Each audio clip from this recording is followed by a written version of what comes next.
ただいまより環境省 Ladies and gentlemen, we'd now like to start the International Symposium organized by the Ministry of the Environment of Japan, International Institute for Applied Systems Analysis, and Institute for Global Environmental Strategies, entitled Japan's Contribution to the Seventh Assessment Cycle of IPCC and Collaboration with IIASA on Climate Change and Cities. との連携を開催いたします。私は本日の進行 And I'll be serving as the MC today. I am Kawakita from IIASA.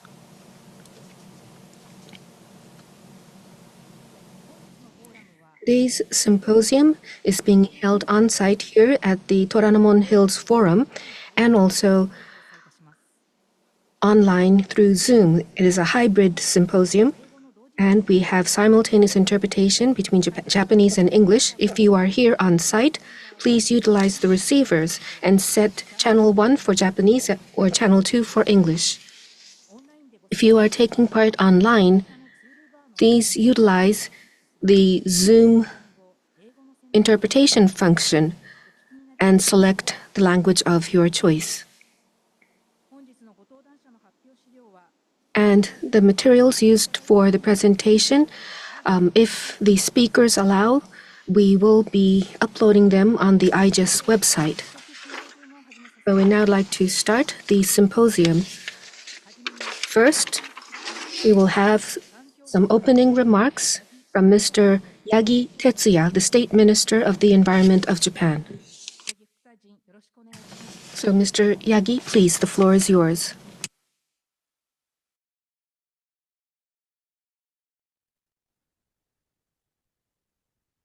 Good afternoon, ladies and gentlemen. As was introduced, I am the State Minister for the Environment. I am Yagi Tetsuya. And I would like to thank all the people attending here on site as well as online. And I'd like to take this opportunity to thank Dr. Diana Erge-Vorsatz, the Vice Chair of the IPCC AR7, Dr. Winston Cho, IPCC AR7 Working Group 2 Co-Chair, and Dr. Deborah Roberts, IPCC AR6 Working Group 2 Co-Chair, as well as other experts of IPCC for taking part in the symposium as speakers as well as panelists.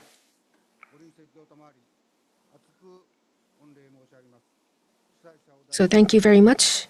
And now, on behalf of the organizers, I would like to say a few words upon opening the symposium. So when it comes to climate change and cities, as the IPCC AR6 pointed out, urban areas have a great opportunity to reducing GHG emissions.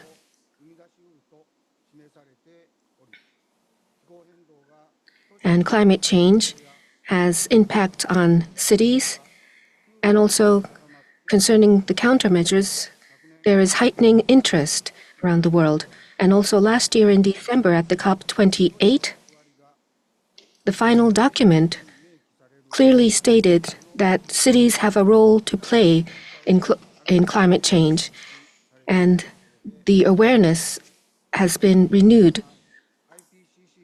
So IPCC last year started the 7th assessment cycle and has decided that it will compile a special report on climate change in cities in 2027.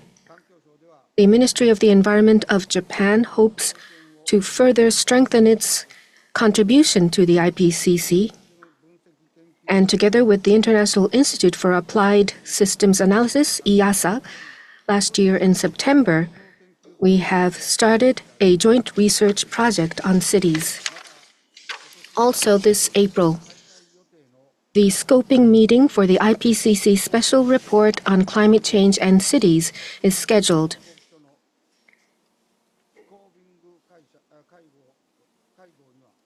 And from around the world, about 80 experts will be attending. From Japan, Professor Oki Taikan of the University of Tokyo, who will be serving as the facilitator for the panel discussion today, has been selected together with 3 other experts. And he is also taking part in the joint research project. Now today, from the IPCC, we have Dr. Diana Erge-Vorsatz, the Vice Chair of the IPCC, and IIASA Director General, Professor John Schellenhuber, who will be talking about the IPCC AR7 cycle's expectation and contributions.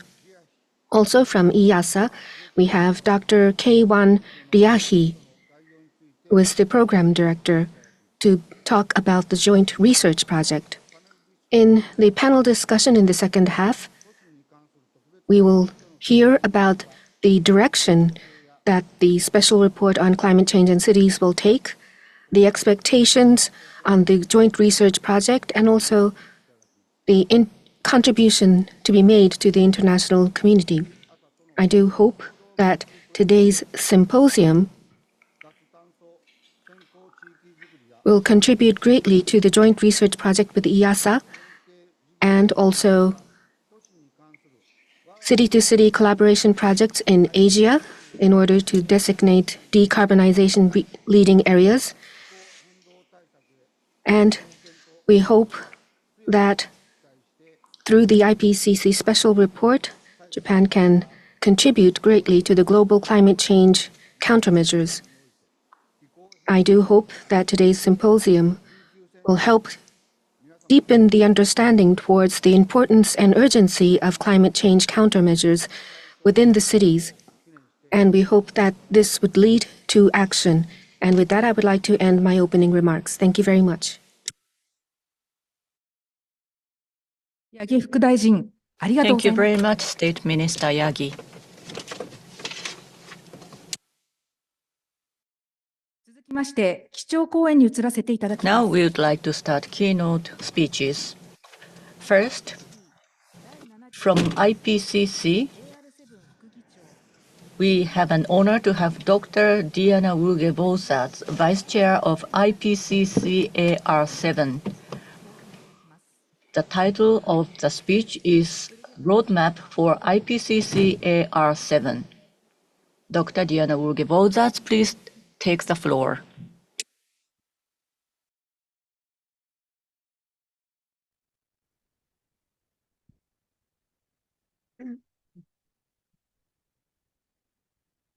Ladies and gentlemen, distinguished guests, and honorable minister, thank you very much for coming here today.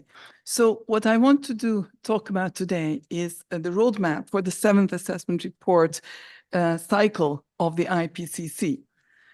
Now, probably everybody is aware, I hope it's working. Okay.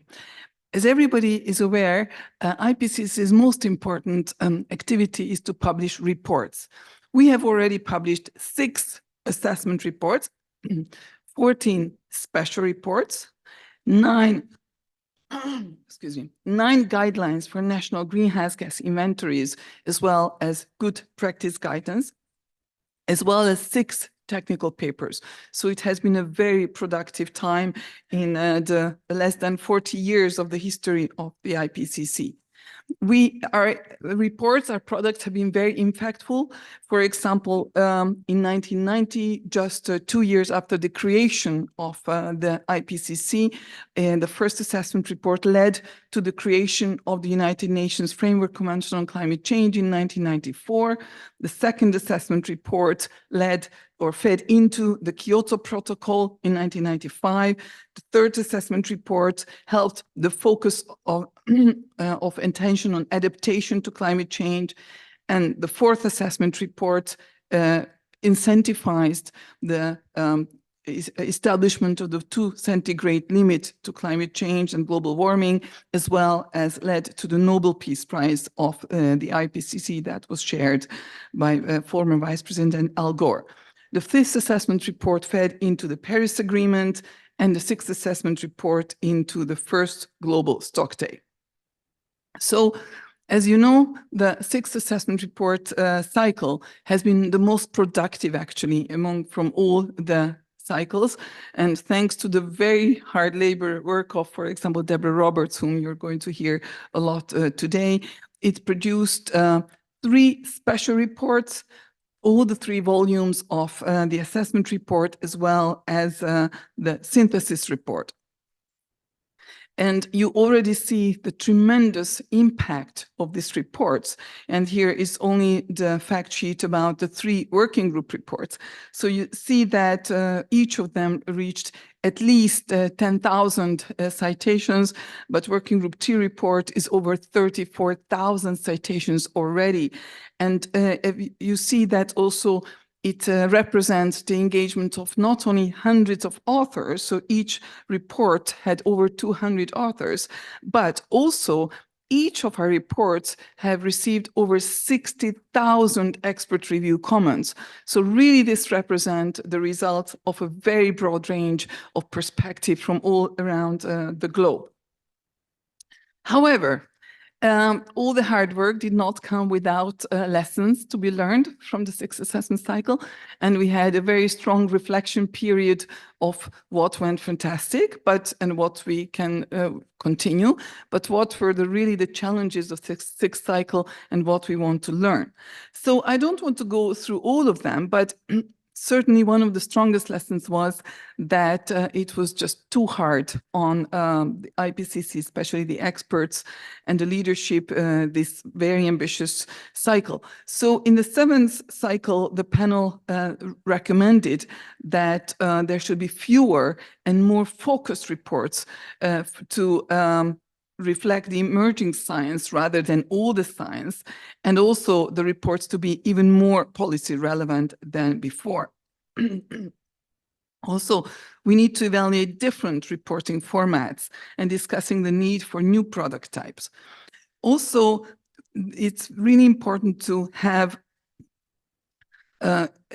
prioritize equity, diversity, and gender issues with the establishment of the different author teams, as well as in our codes of conduct. So based on these different lessons, the question is, what can the 7th cycle deliver? Because yes, we have been saying, well, of course, this is a bit of extreme, because it's not true that we are always bringing the same message, but it is true that we have to ask, okay, is the microphone on? Is our messages being delivered? So, but after this, what can the 7th assessment cycle deliver? So, what the panel decided in its 60th session in Istanbul were, so I'm going to report to you on some of the decisions of the panel. But first of all, it decided that the cycle needs to be established based on 7 really important values. And the reports and products need to be robust, they need to be comprehensive, they need to be accurate, they need to be inclusive, they need to use a diverse set of literature, including diverse knowledge sources, as well as including also indigenous people's knowledge. And also, which is especially important for the cities report, also rely on local communities' knowledge.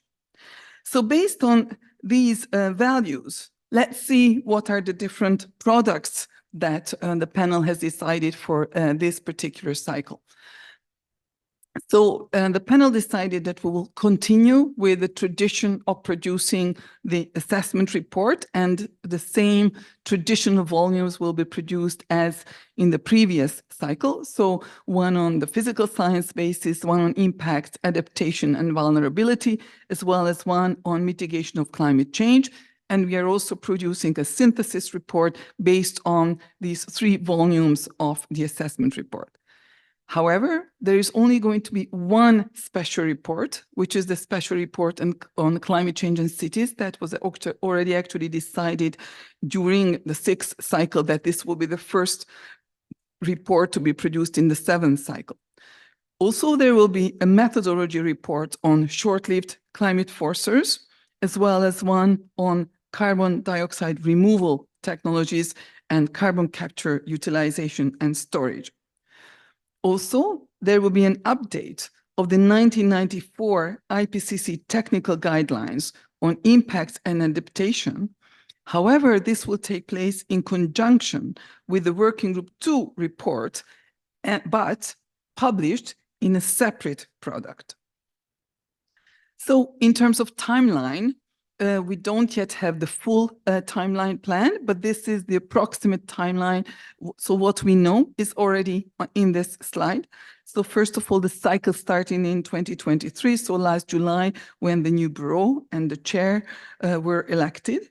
And in this January, the panel decided on the product and the work plan for the cycle. According to this, in 2027, we are going to have by then the following products.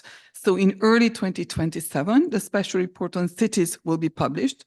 Also in this year, we will publish the methodology report on short-lived climate forces, actually whose scoping meeting is going on right now in parallel with our meeting now. So they are already working on what that report should be about, as well as the newly planned methodology report on carbon dioxide removal technologies and CCUS.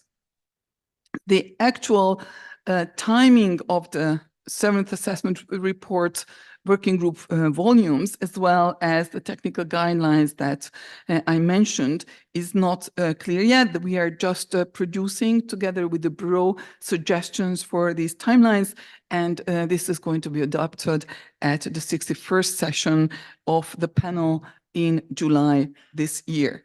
However, what we know is that the synthesis report will be produced by late 2029 after the completion of the 3 working group report contributions. So yes, this was the result of a very intensive work by all the panel members and the Bureau, and several of you have participated in this work, and we really appreciate also the contributions of the Japanese government to this very hard work to produce this work plan, which is really not easy because there is increasing expectations from the IPCC, also from the United Nations Framework Convention of Climate Change, but also from many different parties, a lot of expectations, yet we still have limited capacity, so we really need to be able to optimize how we can best deliver on our mandates. So from now on, let me just zoom in on a few of the specific products that we are going to do. So as long as we talk about the revision of the IPCC technical guidelines, so this will be a distinct product revising and updating the 1994 IPCC technical guidelines on impact and adaptation. This will include adaptation indicators, metrics, and methodologies, but it will be scoped, developed and reviewed in conjunction with the Working Group 2 report. The Working Group 2 co-chairs will be extremely busy, also being responsible partially for the cities report, but published again as a separate product for approval and acceptance. Now, in addition to our different products, because we are not going to produce another special report, at the same time, the panel emphasized the importance of and value of expert meeting and workshops. So if we cannot address everything in special reports, we do have the ability to have more expert meeting and workshops. So the Bureau is currently considering options for these events during the 7th assessment cycle. The first such workshop is our expert meeting that we are going to have is in line with these values that I have outlined, because this cycle will take very seriously our inclusiveness, also with regard to gender, but including also inclusivity, also with regard to different knowledge systems and diversity. And Canada has offered to host this expert meeting, and the dates are most likely going to be in October 2024. So if you're interested, definitely contact your IPCC focal point. Now let's zoom in. I guess everybody is very interested in the cities special report. Officially, what we know that it is going to specifically focus on the interactions between climate change and urban areas, addressing topics such as impacts, adaptation strategies, mitigation, as well as the role of cities in climate action. The key focus areas are how climate change affects urban environments, infrastructure, as well as populations, what strategies there are for enhancing resilience and protecting urban residents and infrastructure, as well as measures to reduce emissions and promote sustainable urban development, as well as highlighting the importance of local action and governance in addressing climate change and showcasing successful examples of city-level climate initiatives. Now, I suppose most of you are interested in how to engage, and we will have plenty of opportunities in this cycle to engage with the IPCC. There are many different ways. Now, of course, the Bureau has already been elected, so that's not where you can engage. Nevertheless, for example, if you look at the different working groups, all of these big blue circles, they're hiring now their technical support unit staff. So if you're interested in a job related to IPCC, you are really welcome to find their web pages. For example, the task force on national greenhouse gas inventories is located in Japan. They are also currently still looking for people for their positions. Now, as you see on the right-hand side, you can also engage as author and as a review editor or as expert reviewer. But what is not on this slide is also as chapter scientist. So what you see here is the long procedure of how we produce reports.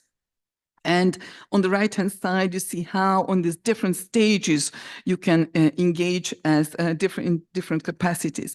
Now, it's really important to understand that if you were nominated for the scoping report as an expert and you did not get selected, that's not at all your failure. It's not at all that you don't qualify. Simply, we always can have only a very small number of experts. And also in a scoping meeting, it's a different type of experts that we are looking for, or different profile of different experts, because we also want government and municipal representatives. But for authors, there are also different types of scholars that we want. So you are certainly very encouraged to keep being nominated. Also, we will have several reports, as you know. So the more reports you're being nominated for, the more chance you have that you will be able to engage as an author. So for author nominations, call for nominations will come out after July. So watch that space. But even if you're not able to become an author, it's really important to contribute as an expert reviewer. I know that in the audience, there are many companies as well as municipal representatives. We really need your views and perspectives and expert reviewers. Also, you can participate in this report and in the pre-scoping webinars, also publishing your scientific literature, and that's really the next 2 years for the special report. It's really important that you publish your research related to climate change in cities, because our reports are only as good as the scientific literature is, and we need all your wisdom and knowledge to be shared in the scientific literature. So finally, there are some other opportunities to engage. I mentioned already as TSU staff, but also you can host lead author or expert meetings. We will have many lead author and expert meetings in this cycle. We need many volunteers for venues. Also, you can organize outreach events. The Secretariat and the Bureau are really happy to help with, for example, with giving some speeches in your outreach events. Also, you can translate our products, first of all, to Japanese, but also then to specific stakeholder communities. Our reports are very complex, so it's really fantastic if we can collaborate with different stakeholders, communities, to translate our complexities into the language of your particular stakeholder community. You can also become an observer to IPCC. And also you can follow us on social media. You can repost our messages. We have a very huge, fortunately, follower community on social media, and we communicate a lot through this. Also, you can help us reposting our announcements in Japanese language for your Japanese specific audiences. So there are many different ways to engage, and I hope that we will be staying in touch, and many of you will have opportunities to enrich our work and to make our work what we want to have, to be robust, comprehensive, and inclusive. Thank you for your attention.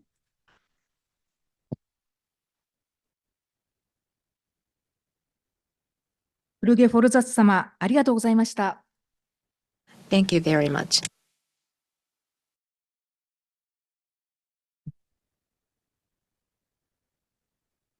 続きまして、IIASA所長、ジョン・シェル。Next is Professor John Huber, Director General of IIASA, and its contribution to IPCC AR7 and beyond.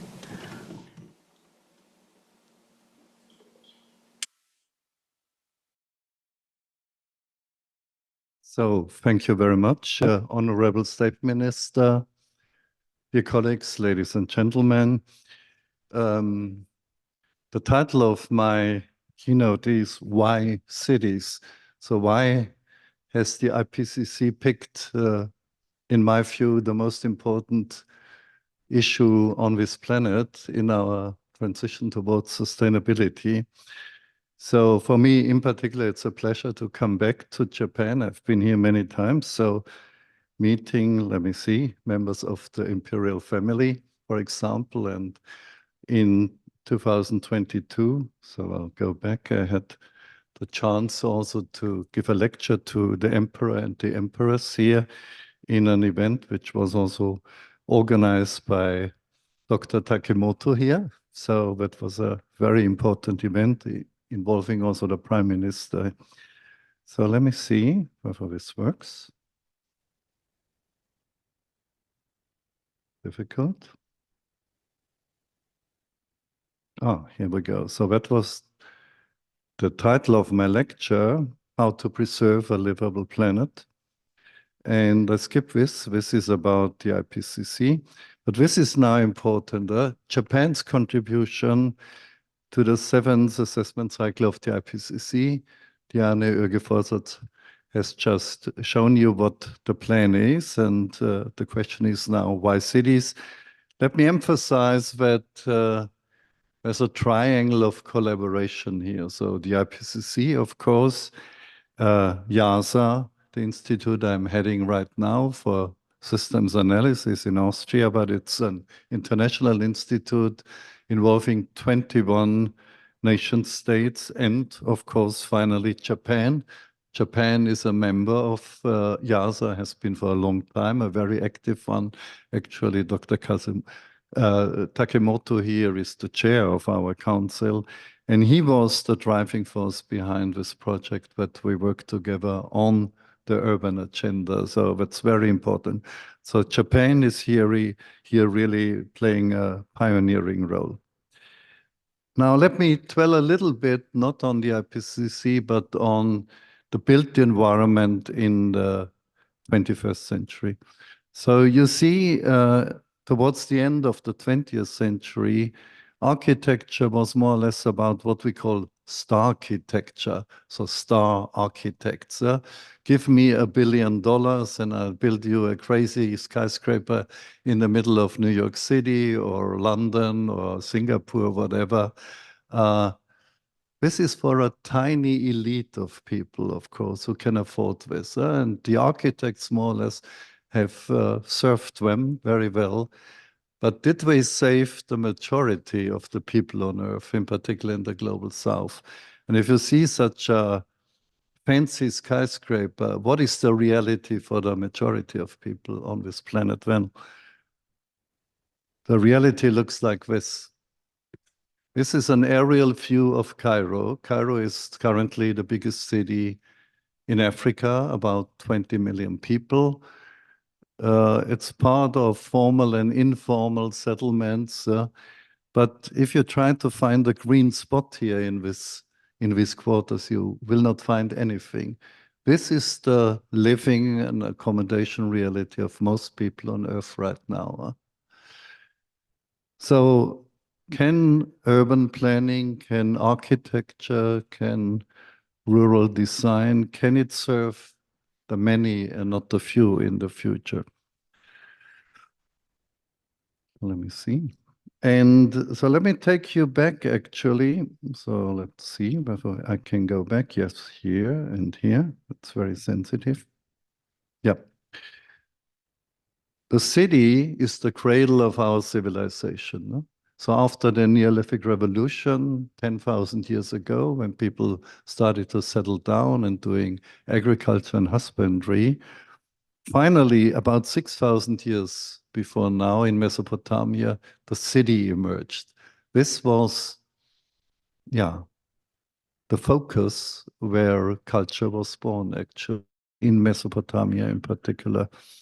And I show you now how the world was urbanized over these 6,000 years in an animation that hopefully will work, where you see where the first city arrives. It will just blink up very shortly. The city, the first city in the world was called Eridu. And you probably have never heard about it, but it plays a big role in the Gilgamesh epos. So people who are acquainted with Mesopotamian culture and Persian culture know about this. So I will start the animation now, hopefully. So let's see. Yeah, here we go. And now, yeah. And it doesn't work. That's what I expected. So let's go back. This is technology. So carefully. Again. Okay. Keep your fingers crossed. Yeah, it works. So you see every blink you see there, yellow, is a world city that was created. And on the left-hand side, you see the timeline. So we are now going, you see Mesopotamia, all these cities, Memphis in Egypt, the first city.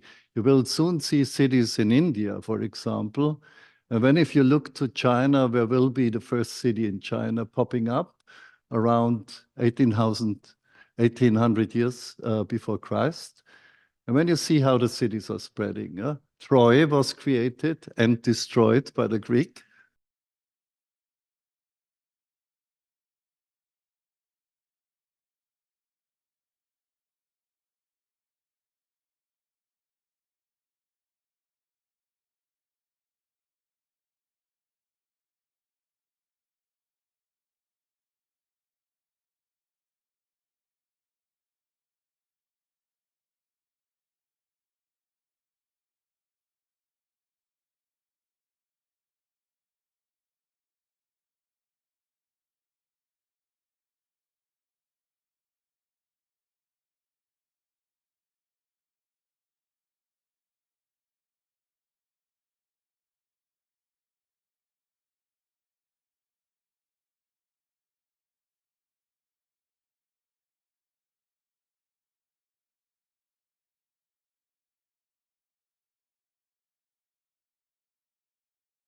Because it would show is this explosion of urbanization with the Industrial Revolution.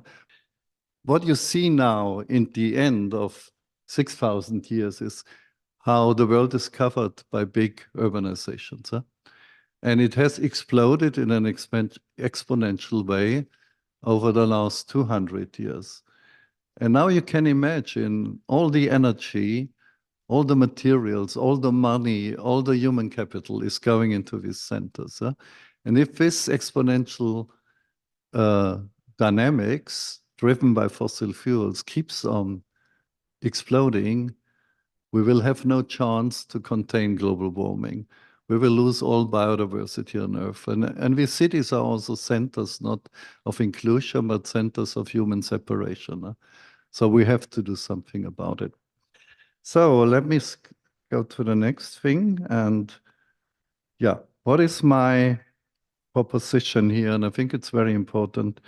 We have done recently work on how could we build a better built environment, better cities, inclusive, sustainable, and beautiful, and also help to not only stabilize the climate, but even to repair the climate. That means how can we remove carbon from the atmosphere? You have seen that the IPCC wants to do something about CCS and so on, carbon capture and storage. But the best carbon capture and storage machine in the world is called the tree. The tree is growing on CO2, and the more it does its work, the more it's growing. So think of a machine while working is growing and doing always better job. And by the end of its life, you can turn it into precious material, raw material, from which you can build a house, you can use it for paper, you can do it for everything. So what we have calculated here in nature sustainability is if we slowly turn the built environment into something like harvested biomass, so building our cities from timber, from bamboo, hybrid things, isolate with grass, for example, isolation material and so on, we slowly can take up most of the historic emissions. So that means the dual story is the following: we can build a better, healthier, more beautiful environment, cities, and as a side effect, more or less, we can clean up the atmosphere. That's the proposition, and I hope this will be center stage in the new IPCC report on that. Now, this is part of a discussion we're having recently. Some of you may have heard about the Bauhaus movement early in the 20th century. That's where modernistic architecture was born, starting in Weimar in Germany. Now, there's a major European initiative now launched by the President of the European Commission, Ursula von der Leyen, called the New European Bauhaus. So that's a new movement here. And we did, I think, a very important conference at the Pontifical Academy in the Vatican in June 2022. So you see here Ursula von der Leyen, center stage, and we had world-class architects. On the right-hand side, you see the German Federal Minister for Construction, Clara Geiwitz. So it was a remarkable gathering of people here. And it is all summarized in this book here called Reconstructing the Future. It's published by Birkhäuser. But if you take note here, we had a license, so for free you can download the whole thing. So we made sure that this can be spread for free to everybody who is interested. So reconstructing the future. So Japan actually is part of this movement. So there's a world famous architect here called Shigeru Ban, who has an office in Tokyo, but also in Paris. He won the Pritzker Prize, the Nobel Prize for Architecture. He's a good friend of mine. We work together and advise the European Commission on the new Bauhaus movement. And he became famous because after the Kobe earthquake, he built refugee shelters from cardboard, from paper, and so on. This is the famous cardboard cathedral in New Zealand, which he built, has become a piece of art right now. But he also is very much promoting regenerative architecture. And he's relying also on the famous Japanese architecture. If you go to Kyoto, for example, you will find temples built from timber, lasting for many, many centuries, for example. So in a way, in order to conquer the future, we have to remember the past and all the architectural treasures that were created first. Where are we moving to? Well, hopefully we will move, and this is the great transformation of the 21st century. We move from what I call a stupid, divisive, linear petroeconomy to a smart, inclusive, circular bioeconomy. So why bioeconomy? This is one of my last slides. The current technology we're using, If you go outside of this building and you enter a taxi, it's run by a combustion engine. This is not high tech. This is middle tech at best. And that is true for the reality, the technological reality of most of our cities, actually. But I think nature has to offer so many evolutionary solutions. And of course, we have real high tech today, that is quantum computing, it is synthetic biology, it is artificial intelligence, it's general artificial intelligence. And now my big dream and big vision is that we overcome the middle tech, which is run by fossil fuels in particular, and combine the wisdom of nature, the evolutionary solutions, together with our most advanced cognitive tools like artificial intelligence. And that would mean, if we look at what nature has invented, bacteria, natural tissues, biomass, and so on, and on the right-hand side, in the future, we will have quantum computing, nano devices, synthetic biology. How about skipping the middle part, the fossil-driven middle technology, like the combustion engine, and combine the two ends, namely no tech meets high tech. That is my slogan now. So take nature-based solution, but combine them with data sets and artificial intelligence. But in order to prove my case that this is not just a dream, and that is my concluding remark, think of the COVID crisis. So how did we overcome COVID? Because of the vaccines that were developed. Normally you take 10 years for developing a new vaccine. It was done in a year. Why? Because two things came together. If I go here. So no tech meets high tech. The idea was messenger RNA, where you have special technologies for gene manipulation, but you can only do it because you can process so many data sets. Without algorithms and artificial intelligence, it would have been absolutely impossible to develop new messenger RNA. So it was done because we have new cognitive insights. But the target of that was our immune system that developed over millions of years. So the new technology just is convincing our immune system to do the job for us. And that will be the basis of a cancer therapy, a universal cancer therapy, which we'll see over the next 10 or 20 years. So that means if we combine with nature, if we really read the treasure of nature and combine it with our most advanced cognitive tools like artificial intelligence, we can save the world, we can save the cities, and we can save ourselves. So thank you very much for your attention.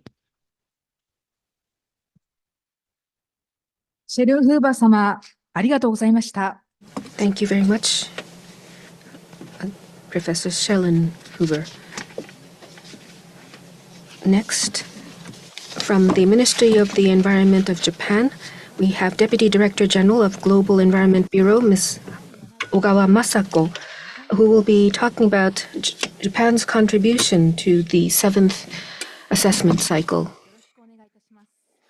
So, Ms. Ogawa, please. Thank you very much. This is Masako Ogawa. I'm a Deputy Director General of the Global Environment Bureau of the Ministry of Environment, and thank you very much for coming.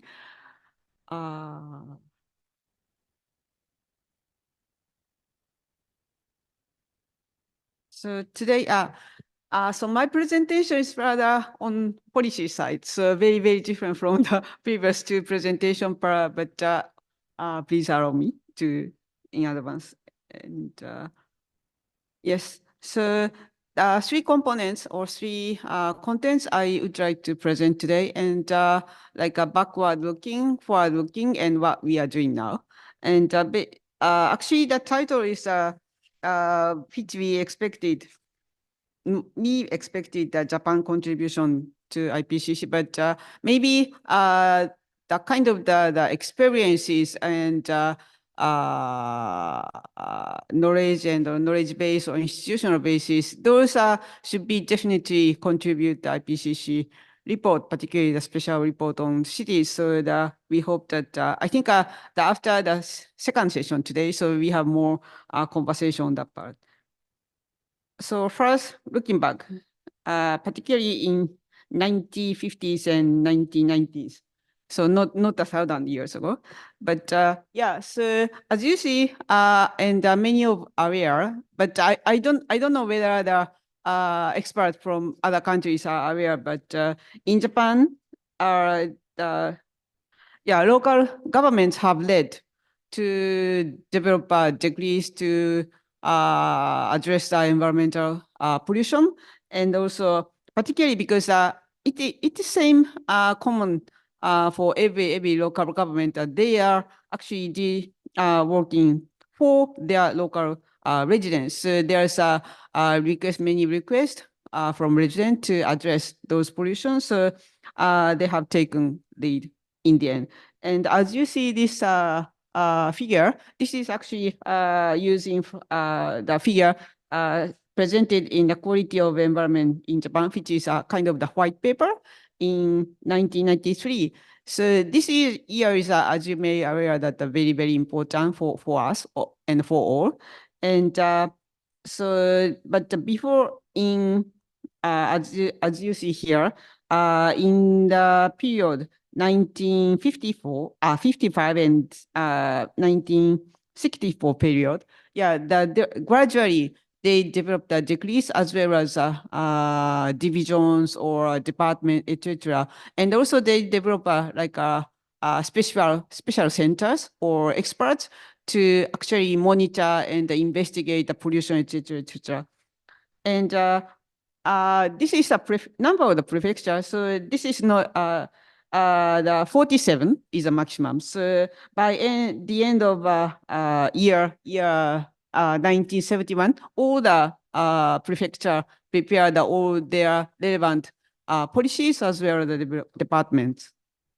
And so these are the some example. And the top four is like Tokyo Metropolitan or Shimane, Kawasaki, Hokkaido. Those are the kind of the leading government, local government to address. And particularly the Tokyo has audience, and also the second round, 1952 in Shimane Prefecture, that is agreement. So local government have a kind of the bilateral agreement with each industry or maybe factory to control the pollution. And that arrangement is actually used by many local governments. And finally, in 1967, this is national local basic law for environment pollution control was enacted. And next, in coming year, in 70s, there is a special session. And there are many pollution control acts were enacted, also revised the basic law. Then coming to the 80s, so everyone knows that there are many protocol like a Montreal Protocol and also Basel Convention, etc. Also studied. And also the most important is 1992, the Earth Summit in Brazil, Rio de Janeiro. So in response, actually, the local governments are also keen to address those global environment issues. And as you see, there are many. These are the cases. Cases mean that actually that maybe I assume that the Ministry of Environment have some survey with the prefectures as well as the large city like Kawasaki, Yokohama, and Sapporo, those large cities, which is called the administrative audience city. And as you see that some of those local government actually implemented the international cooperation in early 90s. And so also some are already joined ICLEI. So based on these experiences, So now forward-looking part, which is more colorful, and I don't repeat that because everybody are experts from IPCC. So, but they this report, important reports, recognize that the importance of cities, and particularly they can reduce the GHG emission, and also like a G7 or COP28, those political venue. They also acknowledge the importance of many stakeholders, not only, of course, city, local government, but also private sectors and the community and indigenous people, etc., etc. But as you may be aware that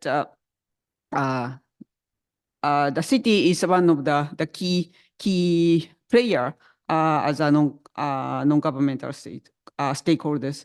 Then so and also forward-looking part for Japan, we are aiming to net zero emission by 2050, and also for the short term, the current NDC, nationally determined contribution, which is the year 2030. The target is a 46% decrease. Yes. And yeah, of course, put the more effort aiming for 50%.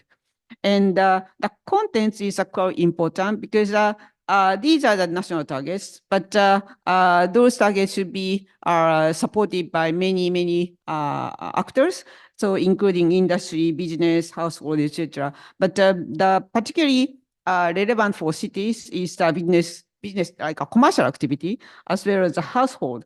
So in order for achieving this target, we have, of course, a plan. This is a plan, or sorry, coming back.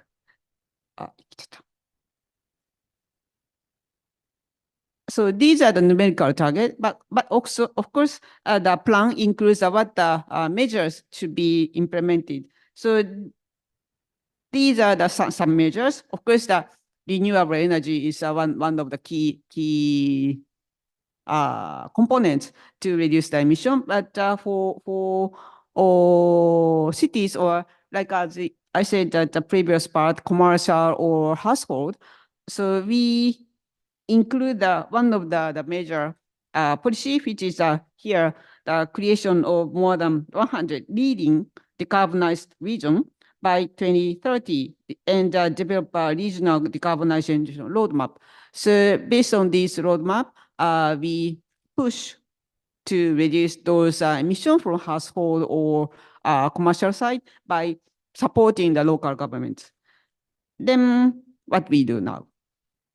And first is this is the domestic, purely domestic, because I heard that I have a guidebook here, but unfortunately there's no English. So purely domestic, I have to say. But we, in order for achieving the carbon neutrality in 2050, definitely we need work within the local government. And roadmap has three key messages. One is regional growth strategy, and also addressing the socioeconomic challenges in the region, and also use best available technologies. So with these vision in mind, we are supporting the we are actually supporting and creating the decarbonization leading areas, and we are aiming for 100 to be selected. So this is a timeline. So before from 2020 until 2025, we try to select 100 areas, and those areas should achieve the decarbonization by 2030, particularly not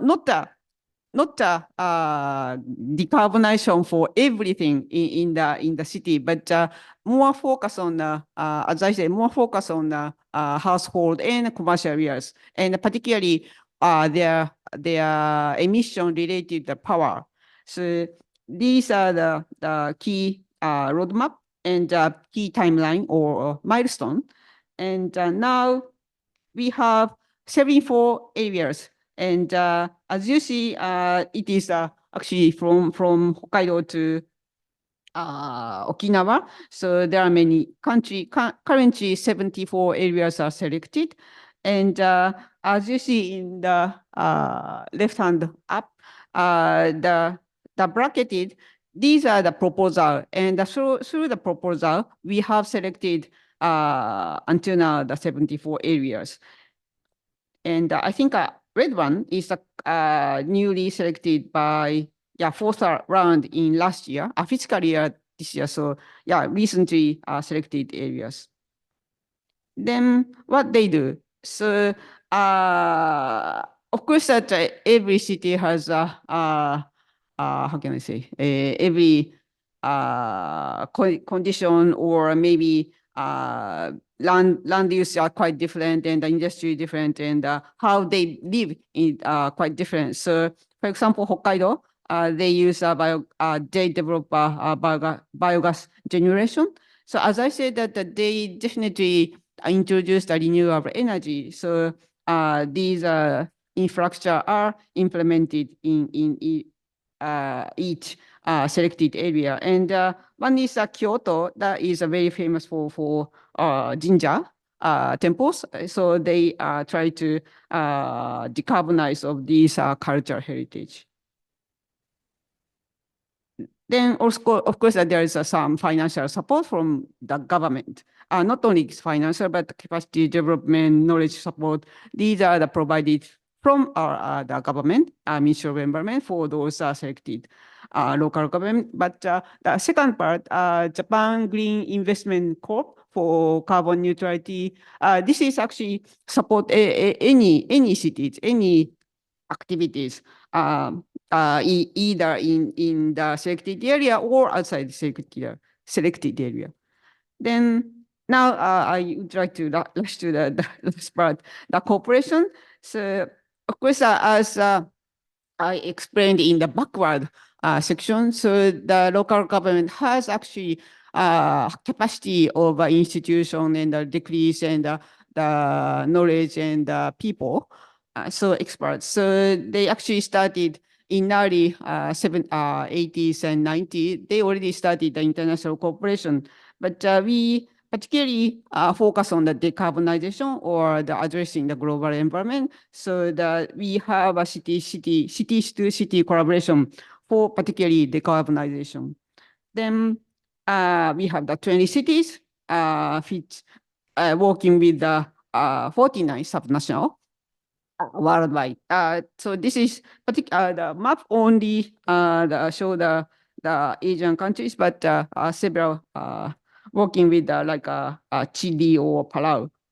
And what they do, sorry.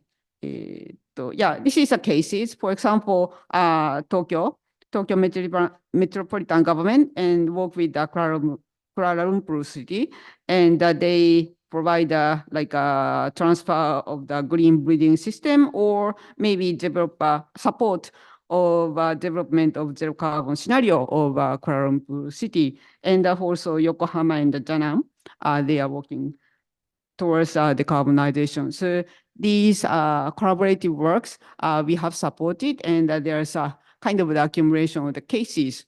So we really hope that those experiences actually. So one of the issues, of course, we make a report and the policy papers, but that they are not necessarily reviewed by in the eye of research people. So we really want like policy research, or maybe those social or economical or those type of the research may be needed, end up in English. And we hope that those literature will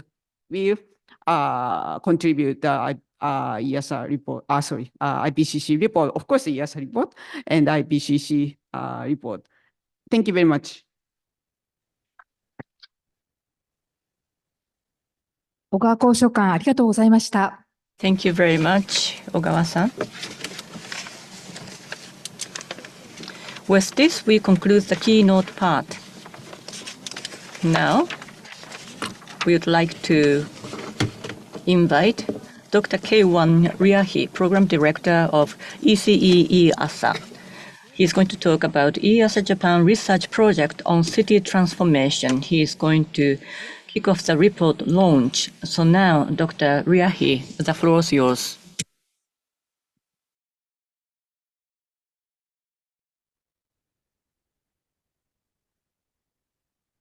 Yeah, distinguished colleagues and guests and Honorable Minister, it's really a pleasure to be here. Thank you for inviting us. What I would like to present is a recent report that we wrote over the last half a year based on an initiative of Professor Kazu Takemoto, who basically inspired us to to synthesize knowledge about city transformations and to identify particularly important research gaps that we need to fill as an input into the IPCC process and report, which then is focusing on city transformation in a much more in a much more elaborate way than what we could do in the last half a year. So we gathered together an international writing team of about 30 colleagues. This included colleagues from IIASA and IIASA, but also a number of other experts and practitioners in different areas. And I think I don't have to, after what we have heard so far, I don't have to delve into the question of why cities. Of course, cities are I would say cities are the main center of living. We have become an urban species, if you wish. So if you look at the trends of urbanizations, they continue to increase. It is expected that by 2035, more than 60% of the population will live in cities. And obviously, the sustainability of the planet itself will critically depend on how we are going to organize our cities. How will our cities look like? Because there are very clear interdependencies between city design and also cities as demand centers, requiring products that are then produced on land, energy, and using the infrastructure in different cities. Also from the perspective of climate change, cities are an important source of greenhouse gas emissions. So almost 70% of all the emissions come from cities. And cities are, of course, also critical in terms of their source of air pollution, which is associated with health impacts, actually major health impacts. And we have also a lot of waste coming from cities. An area that we have identified in the report is with very high priority is the increasing number of people who live in informal urban settlements. This is an area which is overlooked as a policy priority, but it's also an area which is overlooked in terms of scientific research on it. And a lot of benefits, particularly in the near term, could arise by improving the living condition of people in these informal settlements. We're talking about billions of people, and we're talking about solutions, for example, providing access to affordable and clean energy to many people who live in this informal settlements. Cities are, at the one hand, are of course important providers of resilience and robustness if they are developed well. But currently, cities are at the same time also a hotspot for vulnerability because of poor governance, because of high inequalities, poor design, pollution I have mentioned, high densities, and the lack of basic services. So we need to basically make all the cities providers of resilience and reduce the vulnerabilities that exist. So a number of different challenges that we need to address, and how we would need to address those will be different across different cities. So if you look into the scientific literature, we see different urbanization typologies where cities are clustered according to urban design or according to the development context. also according to different growth patterns or different form. Those different typologies require also different solutions. What we are missing at the moment is we have different typologies for different questions. So colleagues who are looking into the questions of how to make cities more sustainable and reduce greenhouse gas emissions come up with completely different typologies from those who, for example, look at the vulnerability and adaptation side. And we need to bring those two different streams of research together into typologies that help us understand interactions between mitigation and adaptation. This is something which is missing and which is needed. In terms of possible systems transformations, the report has identified a number of different key areas. It's energy, land, water, and food systems, of course, which are strongly connected to spatial planning and to urban form. Cities are the centers of demand, and cities are the place where we see the highest density, for example, in terms of energy. This provides, on the one hand, big challenges, but it provides also big opportunities for efficiencies. And if you think about the metabolism of our societies, the higher efficiencies we have usually in areas where we achieve high density. So what is a challenge in one area can become an opportunity in another one. Not only infrastructure and technology is important in cities, we need also to think about the transformation of institutions and the transformations of markets in order to modify energy demand patterns and also to steer technological choices. An area which is very often overlooked is the power of greening cities. So basically peri-urban food production or urban green infrastructure need more attention. That this helps at the one hand with mitigations, but it also helps to deal with the risks of climate change. Another area that we looked into quite carefully in the report is, of course, buildings. Buildings are an important entity in cities. They play a key role for decarbonizations. And an important insight from the report is that we need to go far beyond the typical building analysis of energy use within buildings. We need to take a full life cycle approach. We need to understand where the materials come from, how we can shift from current materials to other materials, and do this together. So basically demand side strategies which help us to avoid resource use at the one hand, help us to shift from one material, for example, to another, and to improve the efficiency of the system. So-called ASI approaches should be used in order to tap into this very big demand side potential, which is there in the building sector.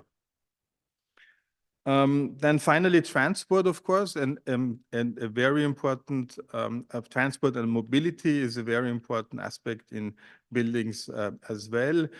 We see from many studies that we need only a very small fraction of current vehicle fleets, for example, to provide even a better mobility service than in many cities at the moment, which needs also some sort of value change and rethinking of the solutions, moving away from ownership-based models to more usership-based models and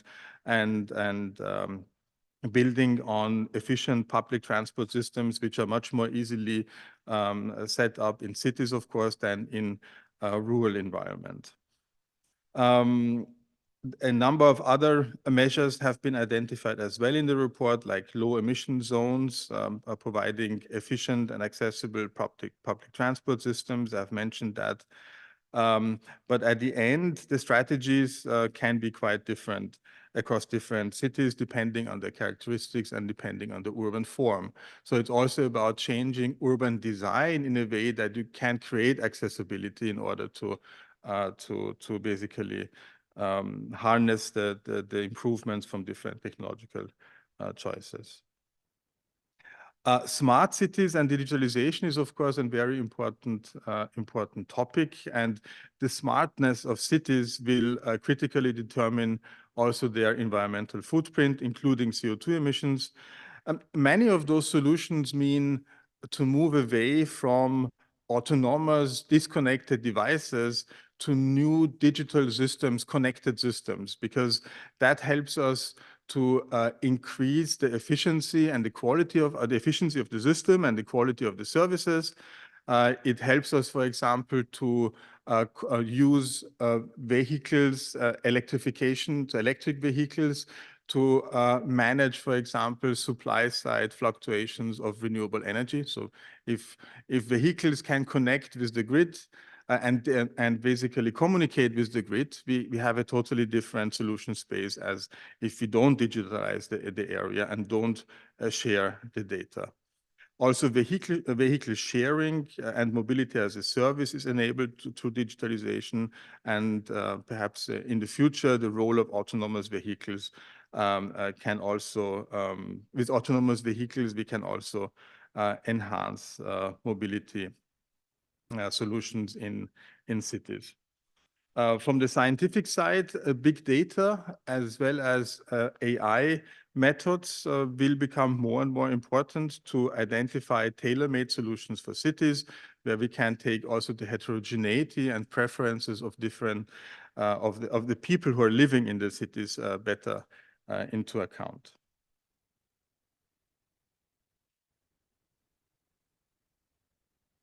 Okay, next slide, please. Yeah, and then finally, we looked also into enabling conditions. So we identified a number of different systems transitions that need to happen in the cities. What are the enabling conditions? 3 different areas are identified. At the one hand, governance and institutions.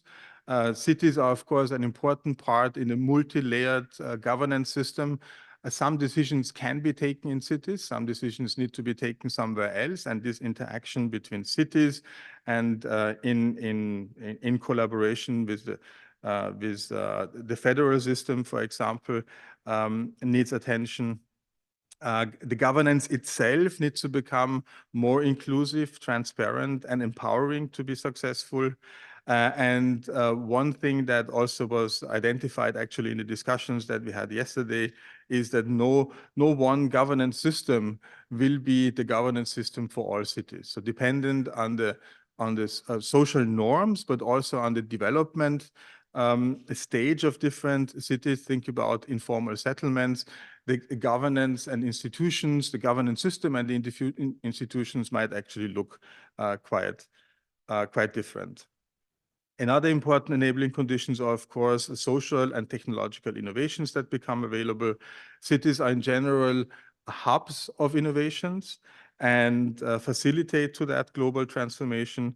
In order to make that happen, we need also to think very carefully about how we would finance city-level transitions, which require enhanced availability and access to financial resources, and also new innovative ways to mobilize that finance, for example, public-private partnerships, but also new innovative mechanisms to reach vulnerable groups which usually don't have access to finance.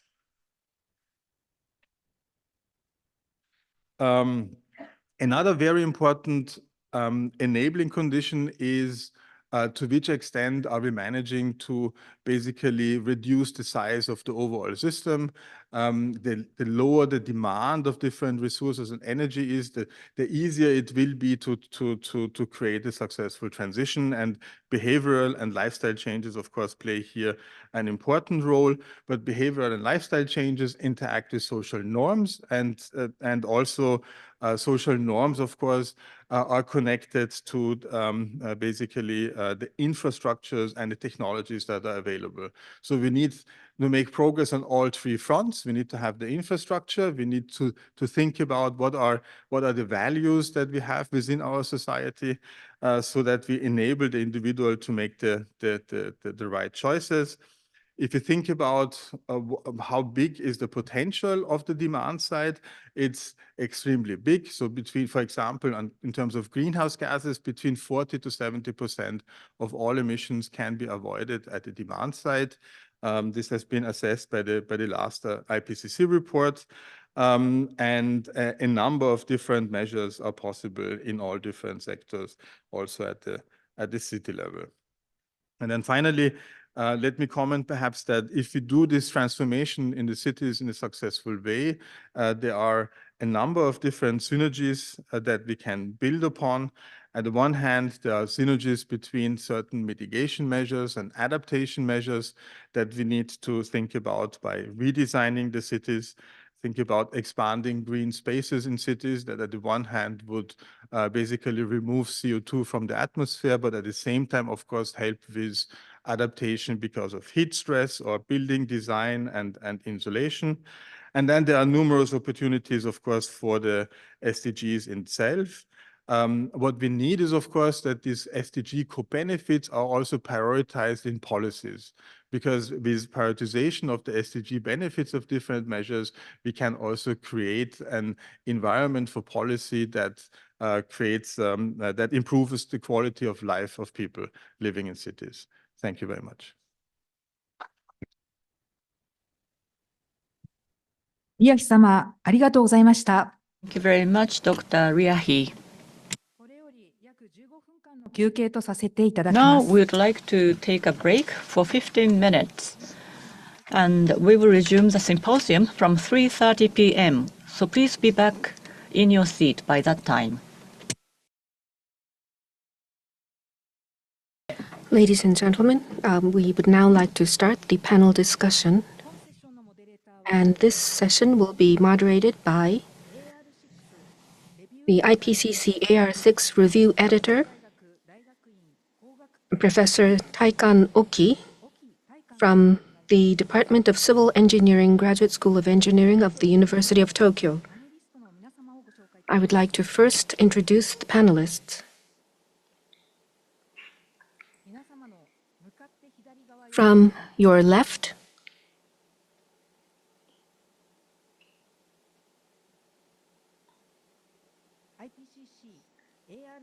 the IPCC AR6 Working Group 2 Co-Chair, Dr. Deborah Roberts. IPCC AR7 Working Group 2 Co-Chair, Dr. Winston Cho. ECE of IIASA, Dr. Leila Niamir. And from IIASA, Research Leader of the Sustainability Center, Dr. Eric Zussman.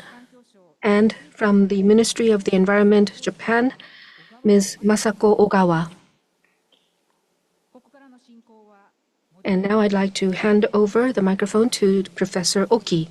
Thank you very much for your introduction.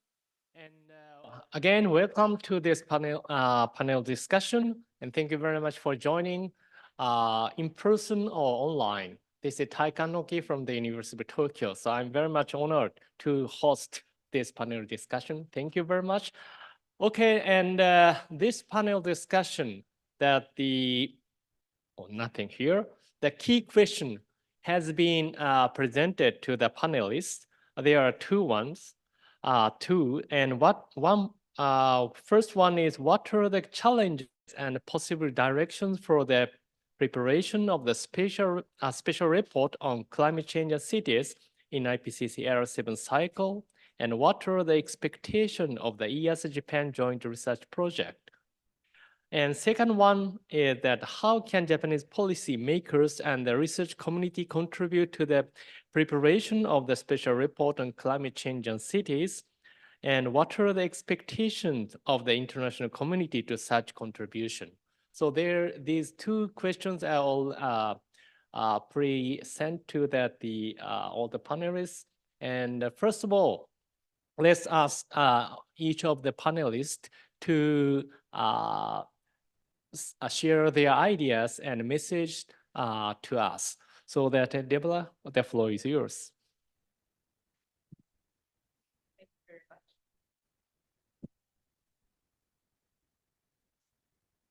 much.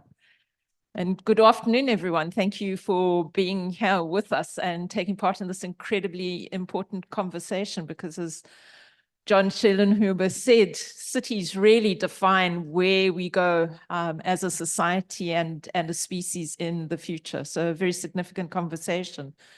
We've heard a lot about the important work that's going to be done by the IPCC in the 7th assessment cycle, but that's built on the foundation of a great deal of work that the IPCC did in the 6th assessment cycle to build up to this report. And I just want to recap a bit of that history, because it gives us an indication of some of the important issues that may need to be covered by the special report. So at the beginning of the 6th assessment cycle, at a plenary meeting of the 195 governments who make up the IPCC, they looked at 31 proposals for special reports in the 6th assessment cycle. And there was a lot of overlap between reports on land, reports on oceans, and so on.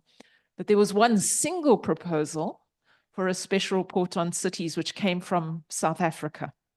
And that's not surprising, because Africa is the most rapidly urbanizing continent of the world. So we're very interested in how the cities of the world might develop and what opportunities and challenges that might pose from a climate change perspective.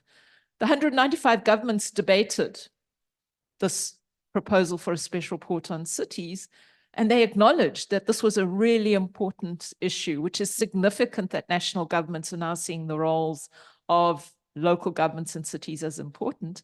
But they felt that there was insufficient literature available to undertake a special report on cities in the 6th assessment cycle.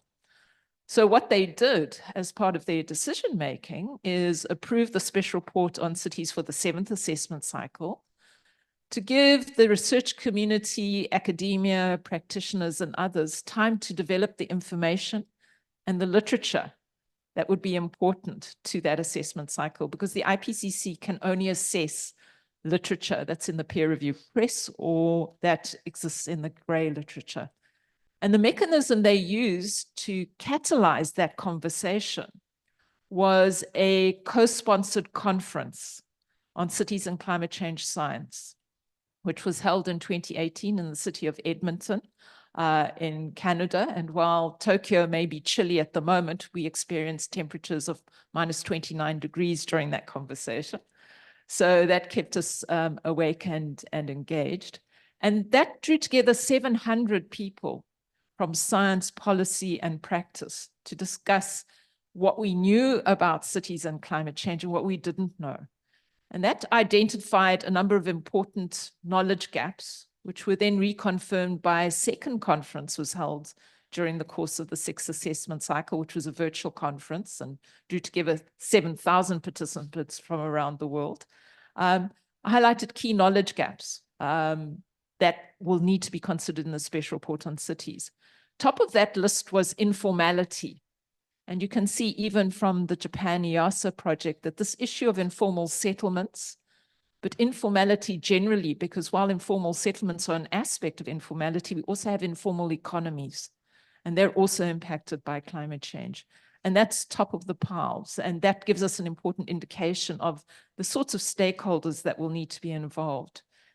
The other knowledge gaps related to gray, blue, and green infrastructure in cities and the role of that infrastructure in mitigation and adaptation. And we've heard that from many of our presenters today, that cities could be an enormous boon in both mitigation and increasing the resilience of vulnerable populations, of infrastructure, and so on. They also raised important issues linked to justice and equity, because of the fact that many of the world's cities show this huge division between our society, those who have and those who don't. And if you come to many of the cities in the global south, you will see this very starkly. I've been asked to draft a foreword for a book from a photographer who's gone around the world and pictured the huge inequality in the world's cities, the people who live in the informal settlements right next to the cities, or the people who live in mansions. And so this is going to be a big issue, equity and justice. Finance is another important area where we don't know enough. We've heard the very important evolution of environmental policy in Japan and Japanese cities, but acting on those policies costs money. Where are those resources going to come from? Another important issue, the issue of culture and heritage. And this, I think, whenever I come to Japan, I'm so strongly impressed by the extent to which culture and heritage impacts on lifestyles in Japan is so central to everything that happens in the country. That culture and heritage is also important in how we respond to climate change. It's an important tool, but very often scientific assessments don't engage with that kind of material. So what does this mean? What are the factors and issues and challenges that this special report has to face? Well, it's got to look at local level activities. And usually the IPCC looks at global trends, not local trends. So that's going to be a big challenge. But if you are going to look at issues of informality, if you're going to look at issues of culture and heritage, if you're going to look at issues of inequity and justice, you're going to have the people who experience those things in the room, and the IPCC will be challenged by that process. It will need to find ways of welcoming local government practitioners into the room, people from informal settlements, people who come from a culture and heritage background to contribute not only to the scoping of the report, which we heard will happen very shortly, but to the way the report is drafted and the way the report is communicated. So I think there's a process challenge in that sense. And I think the focus on local level assessments is going to be challenging for many national governments in terms of the fact that the special report could really point to the fact that more resources need to go to local governments. Many national governments may find that quite politically challenging. So we'll need political scientists involved in the drafting of the report. Another important challenge, I think we have to be realistic. I think there are growing indications that we are going to move through the 1.5 degrees of global warming. The question is, how does that impact on the world cities? This could be the first scientific assessment report to directly engage with the issue of overshoot and what it means for the world cities, because that creates a very different world. We showed that in the 6th assessment cycle. It's a world of irreversible loss. How do the world cities deal with that? I think finally, the importance of the work that Japan has done with IIASA is critical. It's the first pebble that's been thrown into the pond on this issue of cities and climate change science. You heard from Keivan the very important guidance that's already given. It reinforces some of the discussions in AR6. So I think this is an important sign from Japan that Japan as a country is prepared to be a leader here. And be a champion of this report. And certainly we will need that. Countries will need to champion this report because there'll be some politically who won't be champions. So we're really looking forward to Japan not only contributing to the report, but when it comes out, also helping us champion it globally. Thank you very much. Thank you, Deborah. Yeah, actually, I didn't know that the reason why there's the special report on cities were not realized during the AR6 because of the shortage of literature, available literatures at that time. Do you think now is, enough to, accomplish the successful special report for the cities? The literature is increasing dramatically. And I think certainly there were a number of us during the course of AR6 who felt that there was sufficient literature in AR6 to have written the special report at that particular point in time, but the governments did not feel that way. I think we've seen the literature dramatically increase, but it's not been an even coverage. Okay. So, for example, as Keivan indicated, we don't have a lot of literature on issues of informality. Yet we've got 1 billion people living in informal settlements. By the middle of the century, 3 billion. So about a third of us will be living in informal settlements. We need to know more. So this is where I think the questions and discussions we're having here today can provoke now that literature. And we saw that with the special report on 1.5. There wasn't a lot of information on global warming of 1.5 degrees Celsius, but the research community moved rapidly to generate it. And that's, I'm hoping, the researchers in the audience will pick up the challenge today, leave this room and go out and work on issues and produce papers for the special report. Yeah, thank you very much. Yes, that the announcement of the releasing that the special report will stimulate the research community to work on specific topics. So I hope that we can see that further dramatic increase of the literature on the cities. Okay, Winston, it's your time. And yes, give us your thoughts. Thank you. Good afternoon, everybody, both here in the audience and online, to join us in this important conversation about cities and climate change. I have to thank Deborah as well for the work that she did in AR6, and I'm happy to carry the baton forward in this very critical time period where actionable, relevant, policy-relevant information, not just for local governments, but for multiple urban stakeholders, is essential in order to get a handle on trying to recover from overshoot that will inevitably happen. So with that said, I prepared from Taikan's direction 2 slides, just 2 only, that will help guide my discussion on the challenges and the possible directions for the SR Cities report. There's been a great deal of very useful information provided already earlier today in the symposium, and it speaks to the call, the response to the call from AR6 on needing very good urban-related climate literature across the 3 working groups of the IPCC.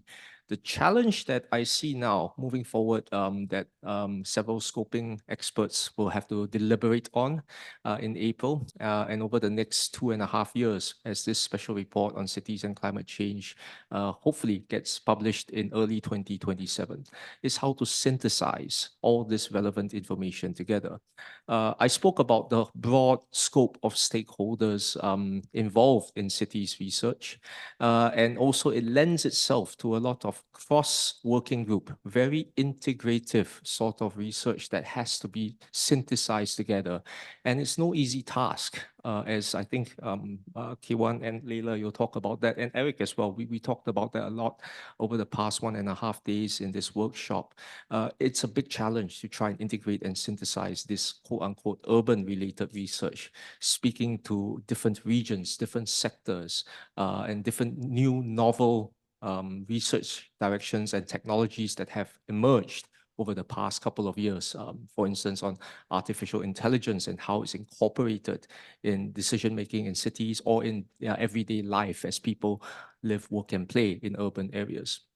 But having said all this, it also speaks to the vast importance of how the SR Cities report will be taken up by people not just beyond national governments, but at the sub-national level as well. So it's a big challenge as to see how we can concisely and succinctly synthesize all this important information that has emerged since the 2018 conference. And I do remember it was -20 degrees Celsius in Edmonton as well. Very good inspiration about the urban issues there. The second thing is that we don't want this report to be just a summary, a sort of broad review, a textbook of sorts of urban climate action. We need to make this assessment to be actionable. We need to not only just synthesize, but extract and distill all this information that can speak to a multitude of urban stakeholders, and it can help enable, get rid of the hurdles and barriers that prevent good climate action to start from cities.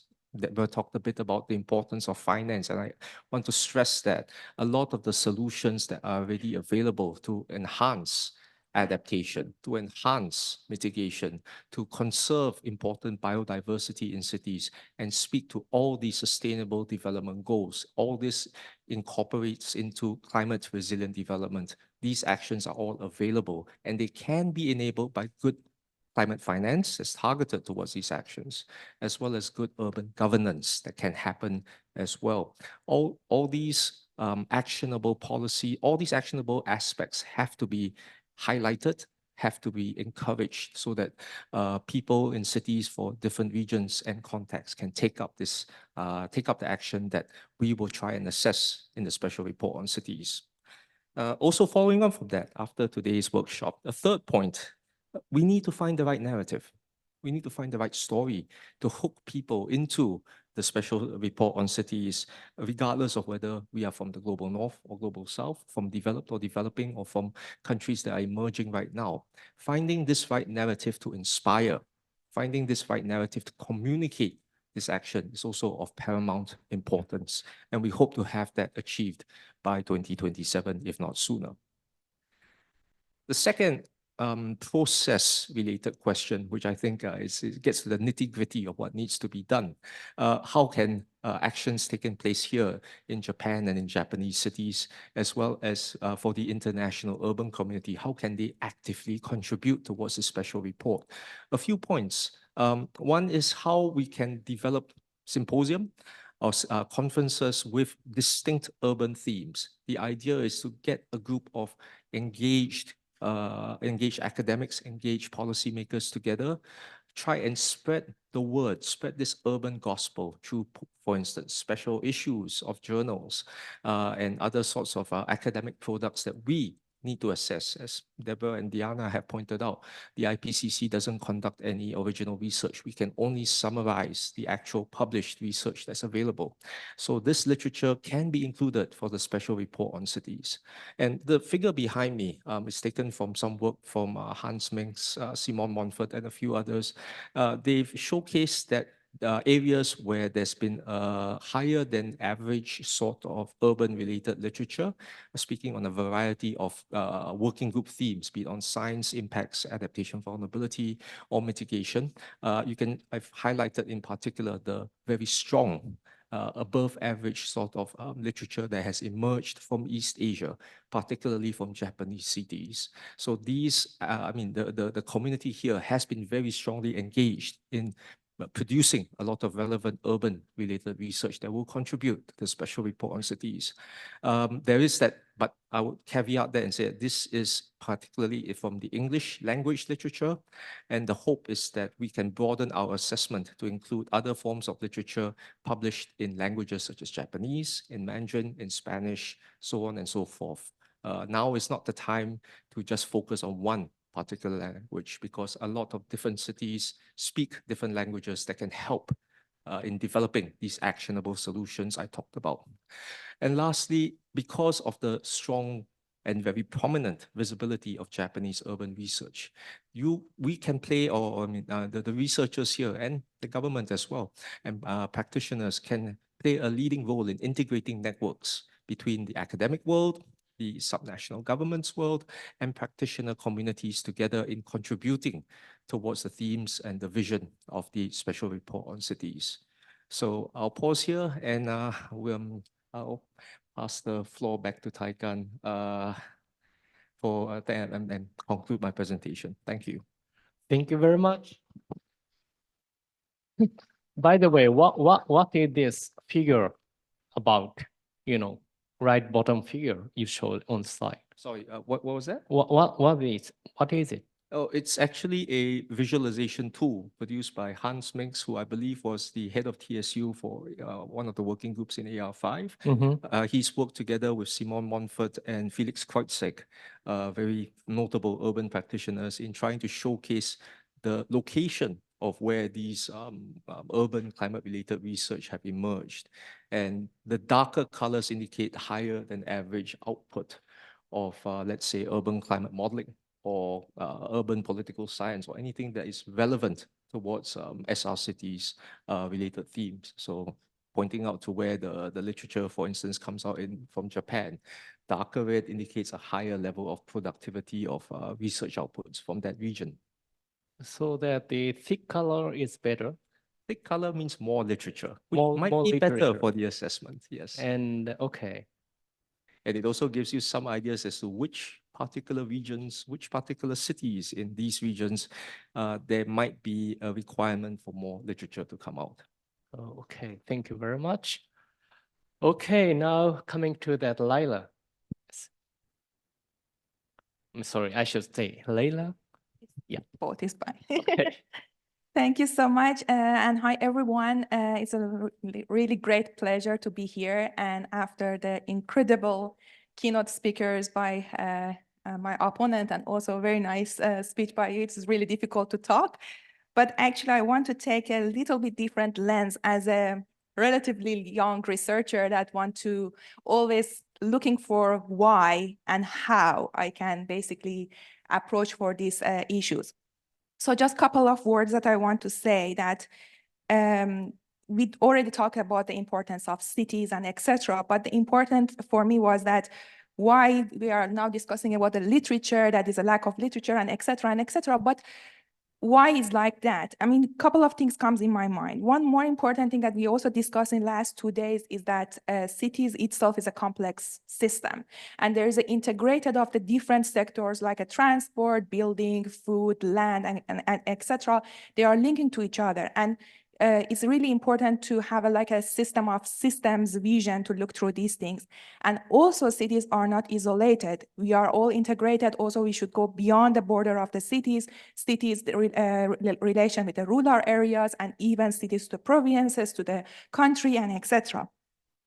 And more important point is that also is raised by many of my colleagues is that cities are, we should basically acknowledge that their cities are very different from each other.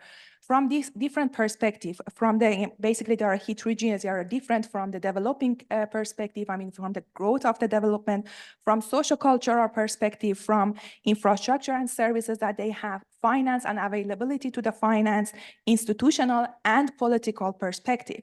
So that's actually make it challenge to how we are going to look through it, because we have also lots of studies in the working group 2, in adaptation working group 3, in a mitigation that they look through it. As mentioned that we brought a lots of variety of mitigation and adaptation strategy, but they are not linking to each other.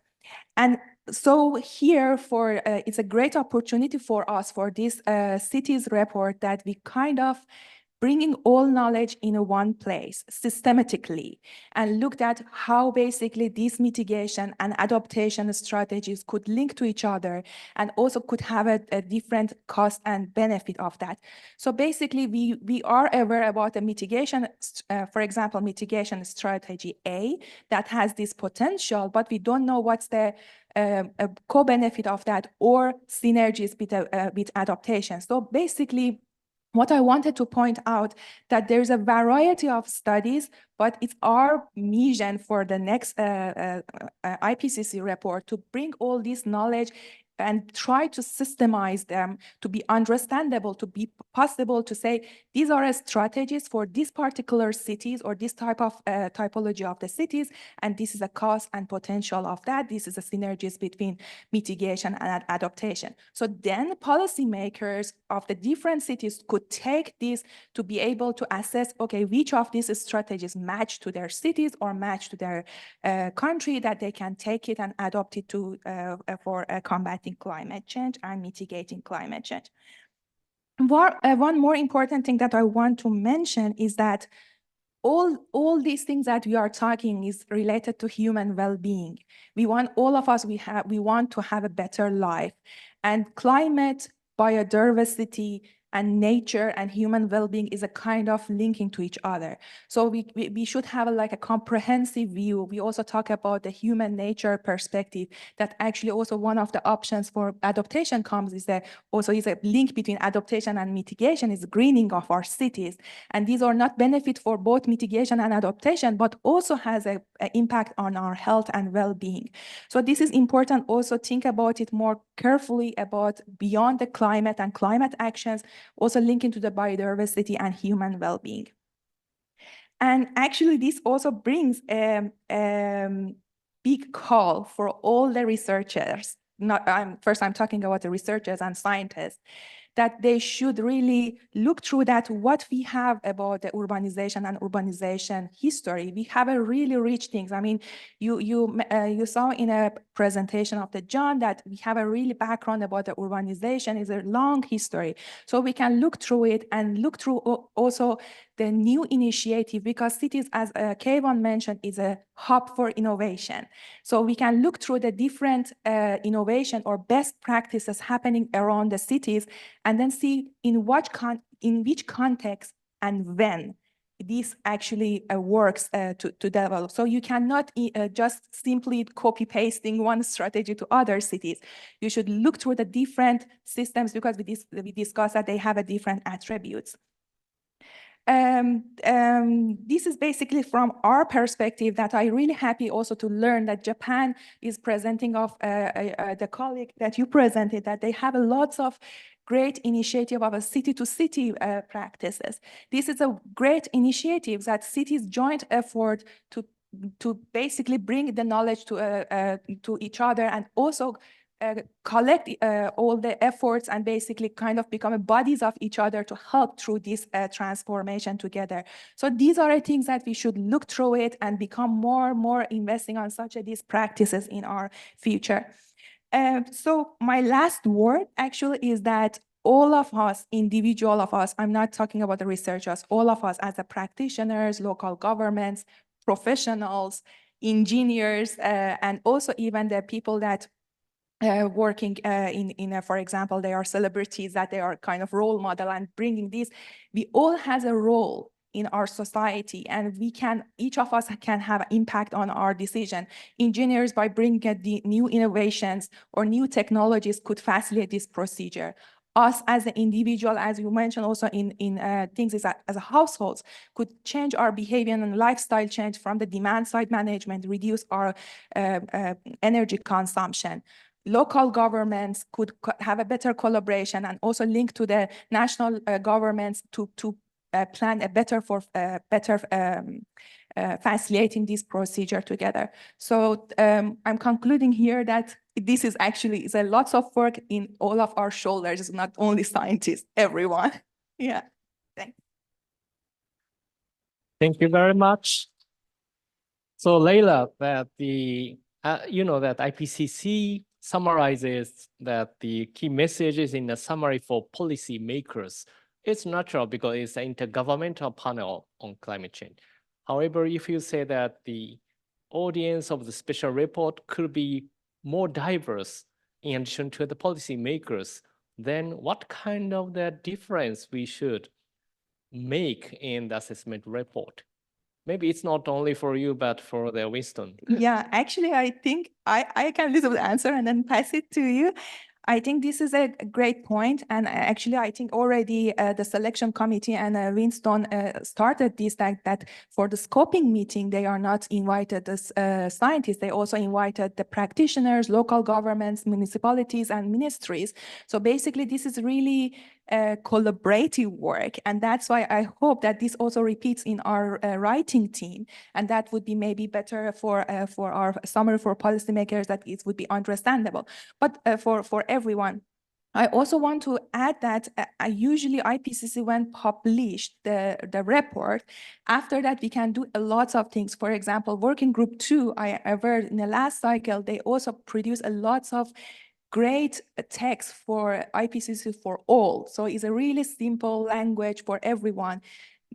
With a couple of colleagues and myself also now translating Working Group 3 and Working Group 2 material for kids. So these are the things that we always could do, that to bring all this knowledge of IPCC, not as a scientific text, for everyone, or all the variety of the people, from the practitioners and even from the kids for education, basically. Yeah. Yeah, so how do you feel that in IPCC report, every sentence has their citations and a list of citations at the end of each chapter, maybe more than 10 or 20 pages.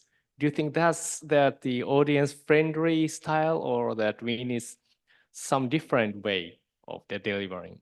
Yeah, I mean, I don't have an answer for that. Maybe Winston could say that.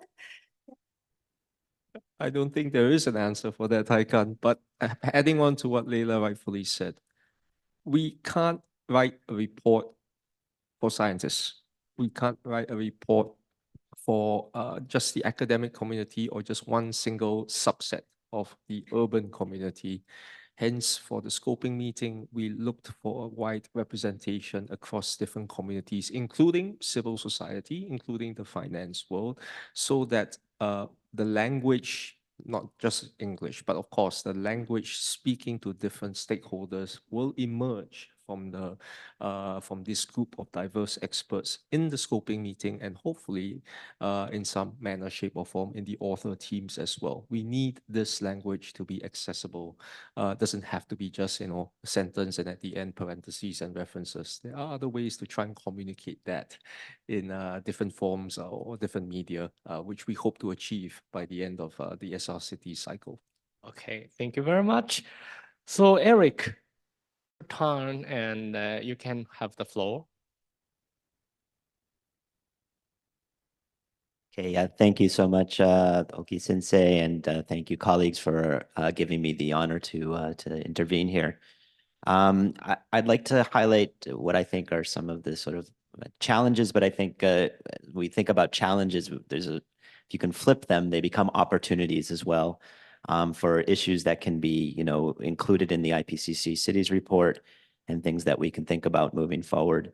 And I'd like to highlight three different things. The first is I really want to focus a lot on this synergies issue was already raised previously. So the notion of synergies really is that, a lot of times when we do things that are good for climate change, they can also have positive effects on air quality. They can also lead to the creation of jobs. They can also lead to new investments. And I think in terms of our framing of the discussion of climate change, not only in cities, but especially in cities, the synergies argument needs to be front and center, because I think the entry points for working on climate change, especially at the local level, are often not climate change. I think a lot of people are not motivated necessarily by an issue that still seems rather global, rather long-term, and its impacts seem rather uncertain. I think what we need to do is we need to make connections to these issues that are local, near-term, and more certain, to make it very tangible and salient. So the synergies piece, I think, needs to be something that's discussed and featured prominently. And I think to make it, give it a sort of or feature it more, I think part of the story there is talking about how do we quantify or measure some of these synergies and connections, and measure some of what we also see as sort of trade-offs. I think that's part of the story. But I think the other part of the story is going to get me to my second issue that I want to see featured prominently in the city's work. And we've had a lot of discussions about this over the past few days. And that's the role of governance, institutions, and political economy, and how those issues can help us make connections between climate change and some of the other development issues. So, of course, when we're starting to make those connections, one of the big things you need is connections between different agencies that are working on these issues.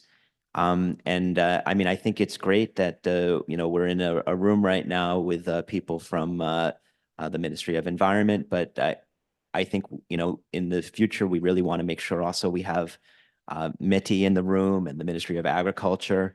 So we need to try to work more towards, sometimes they call a whole of government approach, but, making sure there's incentives for interagency collaboration, working across the different sectors.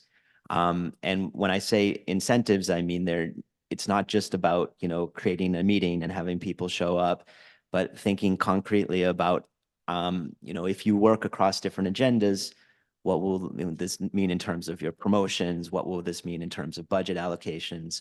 These type of things, I think, can help really incentivize the connections between the different agencies and help to make sure that different agencies show up in the room when we have these type of discussions. That's part of it. So it's incentives for sectoral integration, I think, are going to be very important.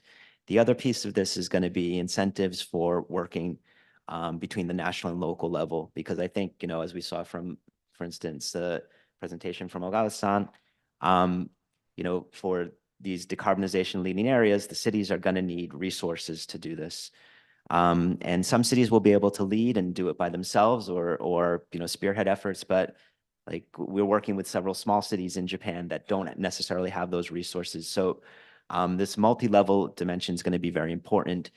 And I think when we start thinking about multi-level cooperation, part of this is going to be an institutional thing where you make sure that there's resources that are flowing, that there's coherence between the policies, but there's also important political dimension here. And in this case, I want to highlight two very concrete examples that can help realize synergies between climate change and show how policies can have those incentives embedded within them.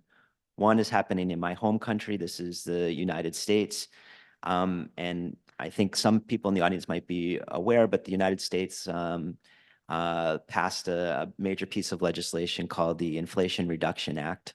And despite its name, it's not really about inflation. I mean, it's trying to help curb inflation, but it's a major piece of climate change legislation.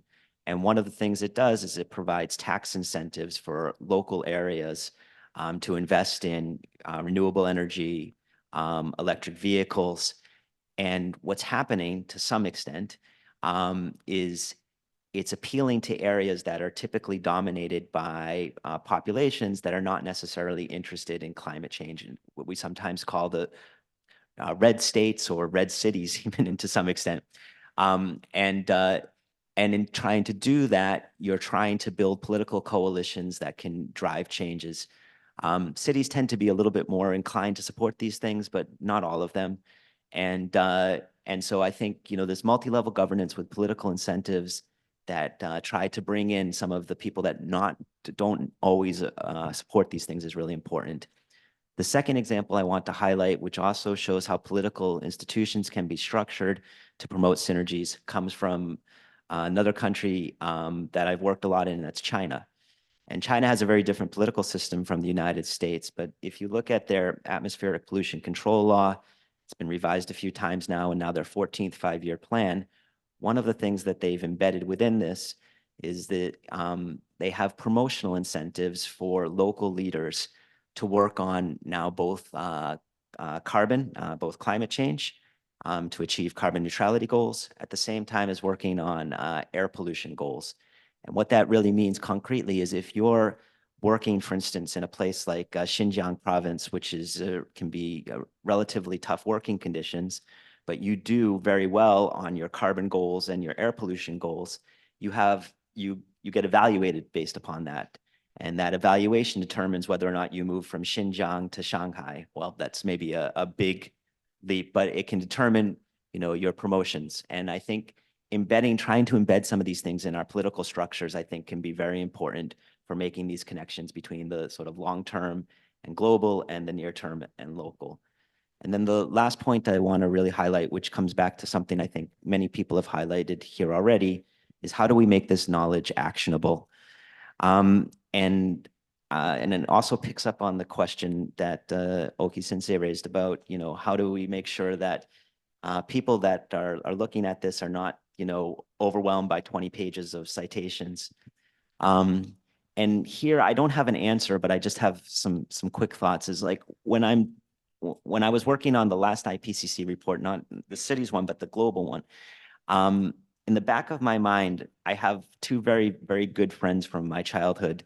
I hope that this is taped somewhere because they'll be impressed to find out that they're featured here. Their names are Josh and Brett Green. They're twins, okay? And we grew up in very different backgrounds, very different lifestyles. But I think part of our differences brought us together and we became great friends. And now they run a small machine shop called Green Fabrication, located in Taunton, Massachusetts. I mean, if you guys need something fabricated, please let me know. But one of the things that, when I come back home and talk to them is, they ask me what I'm doing. And, I'm working on decarbonization. What the hell is that, Eric? Okay, so the point is here, how can I make what I'm doing in this work relevant to them? And, one of the things that they struggle with, for instance, is so fabrication is like is a machine shop that makes other pieces. How can I make sure that they're incentivized to purchase, for instance, more efficient machines? Because a lot of the machines they're using right now are from Japan, but they were manufactured in the 1970s, right? So how can I make this debate relevant enough to them so that they'll be motivated to save energy, so that they'll be motivated to, recycle? So I don't have an easy answer to that, but I think, part of our challenge here is how to align the work that we're doing with the lived experience of people that are not necessarily concerned about these issues. And I'm looking forward to that quest, and I'm sure Josh and Brett will be happy to hear that they're featured here today. Thank you very much. Thank you, Eric. Yeah. So you're talking about a lot about how to give the incentives to the people to listen the message from the special report on cities, and since it will be actionable message as Winston will organize, so then let them all take the climate actions. But to do that, I think that we need to have more empathy on the people, not only in my family, not in my city, but somewhere in the world will suffer due to that the GHG emissions of my life. So how can we expand such an empathy or that the sympathy on these people in the other regions? Because that for that adaptation actions, maybe it's easy, okay, or may not be easy because that the adaptation in their own region could be easier. However, to invest or that the support the adaptation in other region or that take the action, mitigation action for the other part of the world needs a little bit more imagination of ourselves. Do you have any good ideas? So I have two responses to that. That's a great question. The first one is how do we feel empathy? Once again, I'm going to just draw upon a personal reflection here. I've become good friends with a woman. I mean, it's about 10 years ago or so, she took a class that I was teaching online through the World Bank on climate change. And she works for the tax office in Kerala, India. And one of the things that she shared with me a few years ago was Kerala experienced this tremendous torrential downpours and flooding and whatnot. And she showed me the images of what was happening, and she was experiencing from her window, right? And from her community. And I remember like one of the images we see these floods, and then they have a lot of like deer in the area. So the deer were being carried away by these floods. And that for me was the first time that it totally clicked to me that what I'm working on is so relevant here and now. And so I think that the visual image and that can help impress upon us what's happening right here and now can help spark some of that empathy. So I think a lot more emphasis on the visual and a lot more emphasis on connecting to people's lives will help with that. So that's part of the answer. The other part is, while I agree that empathy is very important, I think it also, maybe this is just reiterating what I was saying, but I think, especially when it comes to politics, people are very self-interested, basically. And so I think part of the story, too, is also just to make stronger connections with people's self-interest, especially politicians' self-interest, as that they want to stay in power, basically. So how do we do that? So those are two suggestions. Thank you very much for answering such a very difficult question. I'm very sorry about it. Okay, that all of four panelists share their ideas, and now that I'd like to ask that the Deputy Executive Manager, that the Ogawa-san, so would you please share your reflections on these messages? Yeah, thank you very much. Yes, thank you very much for many inputs and insight. And so I have to pick up some of the points you made. One is a synergy. Yeah, actually I have attended COP over 10 years consecutively, but not negotiation, actually, fortunately, because I have worked, for example, as a JICA expert in Samoa or Indonesia, as well as even within a ministry, not negotiation, but particularly for the pavilion side. So I really noticed that the growing number of the people attending, huge number, I have to say, and a huge area, so many pavilion. But through that, I noticed that so many stakeholders and areas, sectors. And particularly, I noticed last time the health has a first pavilion. And so almost all sectors are now engaging in climate change. And I also noticed that not largely mitigation, that energy part, but for adaptation, every sector are interested in, and they try to do something. So the synergy is the very, very important point. And I found that the last presentation which I provide is a decarbonization, which means that the mitigation focused. So in that sense, we really have to think about what the city for resilience. So, but actually the some cases are even though they focus on the decarbonization mitigation, actually they are very benefit for mitigation, adaptation or resilience. So that we really have to prioritize those synergies. And another thing is so when we look at the city, the leadership is quite important, because the Japanese are relatively bottom up, because there are so many for example, organizational or institutional arrangement, the bottom up is kind of the key. Of course, but when we look at the international cooperation, the city mayor or governor is very, very important for us, because they took leadership and they decide that whether they are more put on a focus on or put a priority of finance, etc., on the international or not domestic. That is quite depending on the leadership.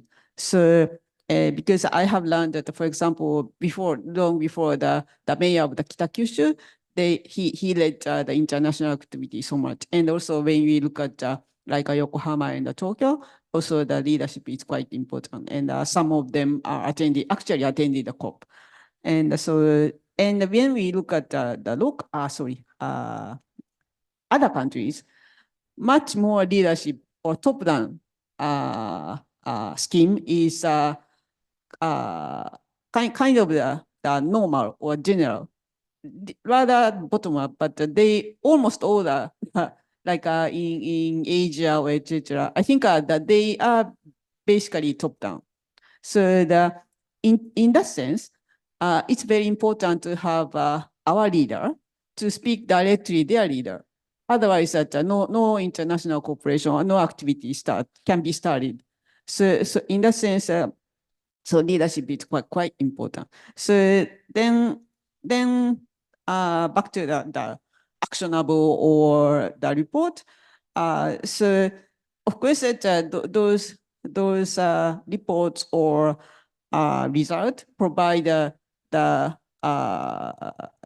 kind of the insight for anyone who can be used for their policies, quite important. And I don't know whether it is actionable or not, but when this is not relevant, but when we implement or develop the policy or project, maybe project, we are always wondering how this project, what the outcome, or how can be numerical, how can we have a numerical outcome, result, or benefit to be calculated. That kind of issue is quite struggling, particularly developing countries, because I have, when we look at the project, or for example, GCF, GF, etc., they always want a numerical outcome result. And that is quite difficult, very, very difficult for local government, particularly in developing countries. So even it might not be the scientific literature, but I do believe that there are so many projects and they are reviewed by the many researchers. So I really hope that, of course, that there are some evidence what we need, why we need it, but also when we do something, what happens? then those kind of the methodology or information might be very, very useful, I assume. And lastly, on literature. So I hope, I do believe that the Japanese researchers do the international collaboration and the project, and that they make a mini publish, etc. And one thing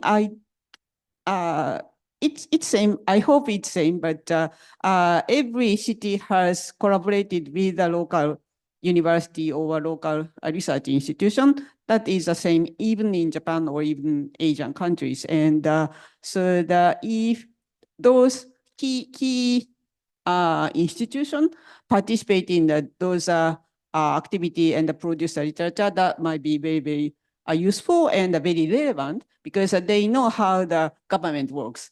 So that type of literature might be very useful again. Thank you so much. Thank you very much. So now that we open that free discussion, so listening to others' comments or the messages, do you want to raise any issue we want to discuss in coming half an hour? Or maybe I will raise one thing that Leila, you said that the human well-beings. Yes, but if we write on IPCC document, human well-beings, always, or not only human, biodiversity is very important. So we have to write human well-being and biodiversity, or that the well-beings. However, if we focus on the cities, can we put a little bit more priority to the human well-beings, or at the same time we have to put the equal emphasis on the biodiversity conservation and the human well-beings? How do you think? Actually, it's a really difficult question, but just thinking that because we discussed that most of the population actually is in cities. So basically, we are mostly talking about the human. And I cannot imagine human without nature. So these are very much interlinked.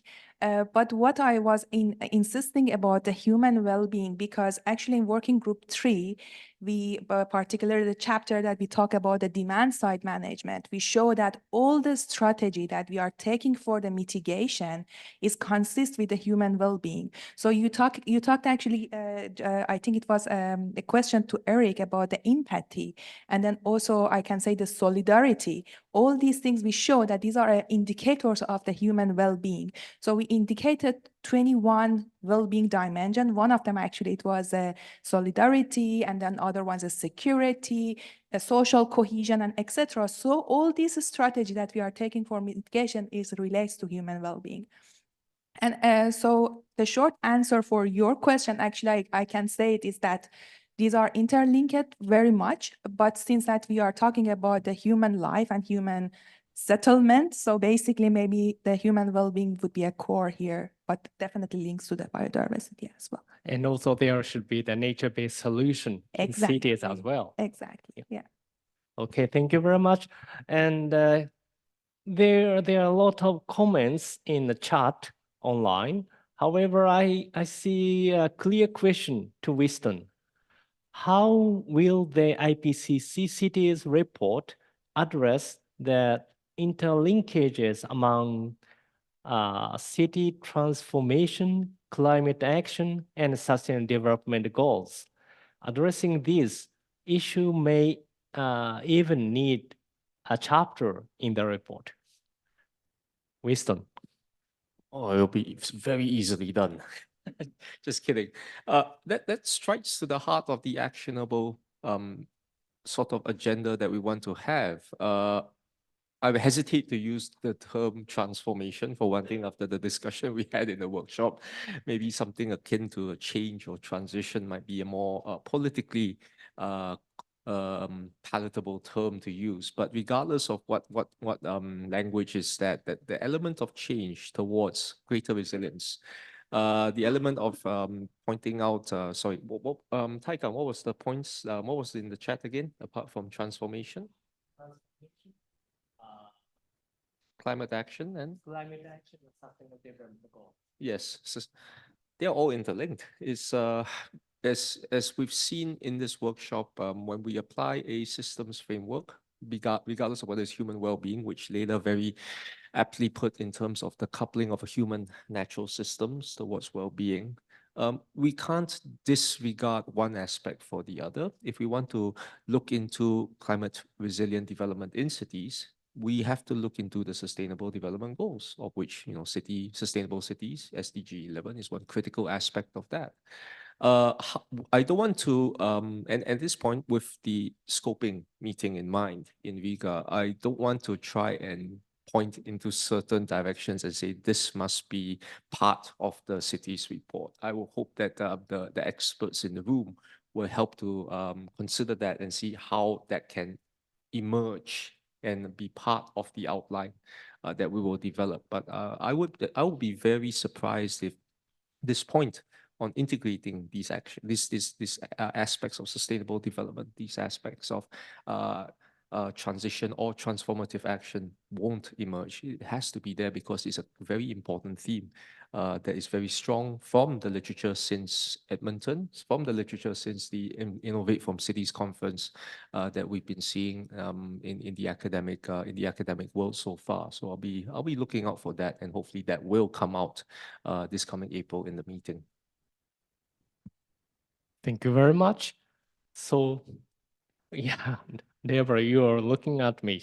So, yeah, you can have a microphone and tell whatever you think, or that if please add something more about that, the informal settlement or that human rights and reducing the vulnerability for them could be a first step for the future climate change adaptation.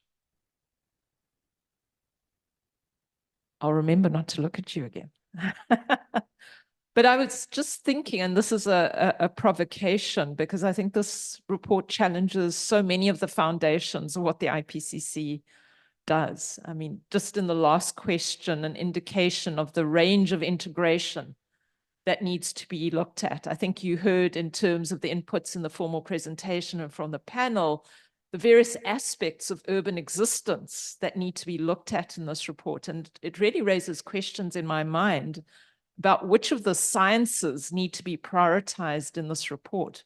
Because I'm thinking the last thing we need, if we're going to cover all of these diversities, if we're going to cover everything from informal settlements to history and culture and heritage, sustainable development, actionable climate responses, finance, is we don't need lengthy chapters, for example, from Working Group 1, recapping what we already know about the change in the global system. And I think this is going to be a real challenge for this report, because I think with the strong implementation focus on implementation science, we're going to have to better balance the sciences that are in the room to actually speak to the interests of the people who will act. And so I would see a move in the equation of science from physical and natural sciences to social and political and practical science, implementation science. And I think that's going to be a challenge for the IPCC, because the assessment is only as good as who's in the room and what literature they're looking at. And we already see that we're sensitive to the fact that there are a variety of literatures. But I think just as we're concerned that we have adequate representation from practitioners and policymakers throughout the process, I'm also thinking we need to be more critical about the sciences. And, we've been increasingly successful in the IPCC in drawing in more social science, but I think I've only met one political scientist in my entire IPCC life. And so it strikes me that the work of this special report will not only be reaching out to the people who are going to use it, but different communities of knowledge within the sciences who don't even know that the IPCC exists, I would wager. And so there's a need for scientific mobilization, I think, which would be important. And so it strikes me that the challenge is not only who are the users, but who are the producers of this knowledge, and a better balance there. Okay. Yes, Eric, please.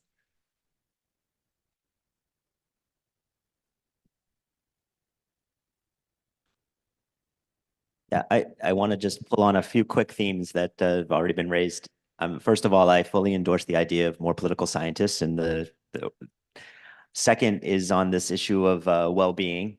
I think one of the key things that's coming out that we're seeing more and more of when we talk about well-being is, I think there used to be a much stronger emphasis on the linkages between climate change and physical health. But now I think we're seeing, sort of more emphasis on mental health and sort of spirituality, different dimensions of how people feel, and how the changes in climate connect to that. So I think that's a really important development, and I hope to see that captured more. And then the third point gets a little bit into one of the directions I think, for today's discussion is, what can be Japan's role, and I think, especially as somebody who's lived in Japan now it's almost a third of my life now. I'm always marvel at Japanese cities, right? And what they have to offer. I think, Ogawa-san's presentation, you highlighted a few key sort of types of cities, right? Like we have, Yokohama, Tokyo, but then also Kyoto. And I think, so one of the things I would like to see is, some of the examples from Japanese practice. Like some things that I think are really important is this idea of transport-oriented development, building around the sort of transport system, which I think is very well appreciated if you live in Japan, but might not be as spread, especially in English language literature. So trying to put a brighter light on some of these interesting examples from Japan in terms of technological innovation, but then also some of the challenges that Japan, I think, is going through in terms of, there's a lot of shrinking cities, right? And I think Japan is sort of at the tip of the iceberg for developed aging societies. So how are Japanese cities dealing with the challenges of decarbonization while also having a decreasing population or shrinking population? I think that type of issue will not only be important for Japan, but for other places as well. So trying to capture some of that in English language in the context of this work, I think, is going to be really important. Thank you very much. So anybody would like to tell something here, or if not, we have some comments that maybe that you can reply your thoughts that it is really exciting to discuss something beyond SPM, such as summary for business, youth, citizens, and so on. Message to the stakeholders are likely to be action-oriented, perhaps, and this may lead us to the challenge to make a good balance on the principle of policy relevant, but not policy prescriptive. How do the Era 7 and its author deal with this conventional but important issue?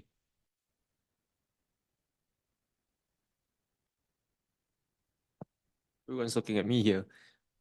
We can't get away, we can't still have that policy prescriptive elements. But the point is that with the vast, the mosaic, the heterogeneity of stakeholders in cities, there will be something that speaks to a lot of these communities, from the business community, from communities in different regions or different cities. Like Eric talked a bit about Japanese cities, being leaders in certain aspects, but one thing that Japanese cities and Singapore share in common is that we are slowly but surely becoming grayer and becoming old. And there's some quality of life issues regarding aging cities that are very prevalent in, I would say, the developed world and in some places as well.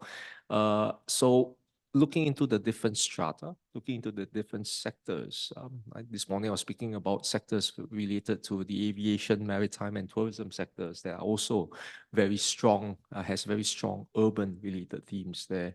The hope is that we point out actionable aspects of urban solutions that can speak to different sectors, different people, while still not being prescriptive and saying this must be done. And that's a balance that I think during this whole process that we would adhere to, be it in the bureau or be it as an author team.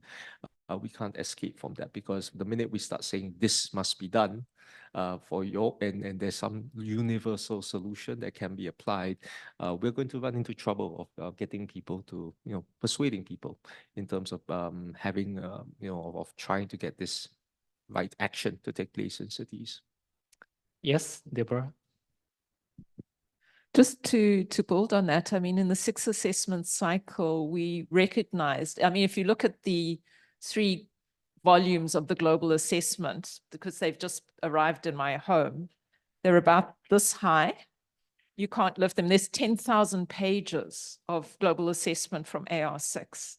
And not one of us in this room is ever going to read all 10,000 pages. So in the last assessment cycle, what happened, the summary for urban policymaker initiatives was put in place, whereby some of the authors from the report worked together with people from cities and local governments and business in some instances to actually extract the relevant urban messages and produce volumes which you can actually hold in your hand and carry without breaking your back, and which could be more easily understood.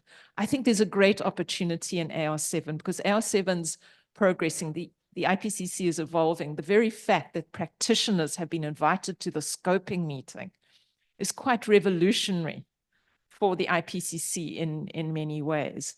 By having those people at the start of the conversation, you begin to socialize the ideas, not only about how the IPCC works, but the kind of priorities. You get value add because science now mixes with practice. You get a new knowledge emerging.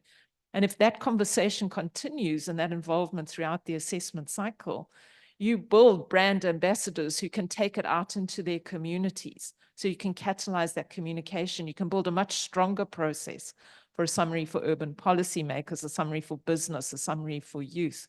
And I think this speaks to the new challenge of the IPCC. And I really do want to commend the new leadership of the IPCC so early in the cycle for recognizing the importance of that kind of involvement, because the IPCC can't do everything. I think that's an important thing. It can't produce all of these communication materials by itself, but what it can do is make its process open enough that others who represent those communities can access, can understand, and then can help drive through their communities the form of communication. So in many ways, and I think this has been said by Leila before, the responsibility falls on all of our shoulders. This doesn't fall on the shoulders of the 100 or 120 odd authors that ultimately will be selected. We must all play a role. We're all responsible. We can all read the report. We can produce material that the report can assess. We can help communicate the report. So I think this is the first report in the IPCC's history that will actually have a human face. Because it's coming to the places we live, the places we work, the places we study. And all of us, I mean, we're an urban species now, have a responsibility to ensure that this report is accurate, actionable, accessible. And I think that's what we need to walk away from this very important meeting we've had here in Japan is, what is our role? As a practitioner, what is my role? As a researcher, what is my role? As a policymaker, what is my role? And take that responsibility over the next 2 years, because as John said, in many ways, this report will define the future of our species. We've got an enormous responsibility to those of us currently in the room and alive, but to generations. Because remember what the AR6 synthesis report said, the decisions we take now will have repercussions for thousands of years. And so that's the responsibility. Cities give us a global scale opportunity to change the narrative of our species thousands of years from now. Well, very nice. Thank you very much. And I think that, Deborah, you were emphasizing on that the special report should be very specific. It has a name of cities, but of course, it's the first big, in a sense, flagship report of the AR7 cycle. So the other people would like to realize what they would like to insist through that special report on cities. So there could be a lot of pressure for you, for example, that, you're talking about cities, but the rural area, we are left behind. So IPCC, do you let us behind farther? Why don't you discuss about the rural-urban connections or nexus in the report? So there could be a lot of pressure like that. But I think that the success of the special report could depend on how much you can be specific to the cities. From that point of view, what could be that the very specific new aspects of this special report on cities? Would you please remind us again? Or the others, any suggestion to be specific? And what do you expect for the special report on cities? Yes, Deborah. Well, I'll kick off the conversation, but I think everyone will have input on that. And here I take off my ex-IPCC hat and put my hat as someone who's been a local government official for 30 years, is generally what the IPCC reports produce, because they want to be policy relevant but not prescriptive. They produce a long shopping list of possible responses. And so the poor practitioner and policymaker is left at the end of a report staring at hundreds of options. What we need to do is have a form of assessment that not only looks at feasibility, so which of those options is actually feasible? Because, for example, in Africa, some things may be technically feasible here in Japan, but they may not be socially feasible in Africa. So we need an assessment of feasibility, what can be done and where. And we began that assessment in AR6. We began to push the assessment in that direction. But an even more important question than feasibility for a practitioner is, which of these is going to be effective? Because it goes to the point around the fact that politicians remain in power if they can deliver something, if people can see their needs are met. And so we need to push the science not only into feasibility, but what is going to be effective? What is actually going to change people's lives in different parts of the world? And that's the specificity. We cannot have a special report that merely says cities are important in reducing greenhouse gases and they can increase resilience. We need to understand that in coastal cities, investment in blue carbon and regeneration of coastal zones with this combination will be the most effective and feasible under these conditions. So I think it's pushing us into that effectiveness and feasibility science, which will be important probably at a regional and typological level, so that cities can see themselves in the outcome of the report, which is why I'm saying, don't waste words on science related to glacial cores, please, or the kind of thing that Working Group 1, whom we love and adore, but we don't really need that message in this report.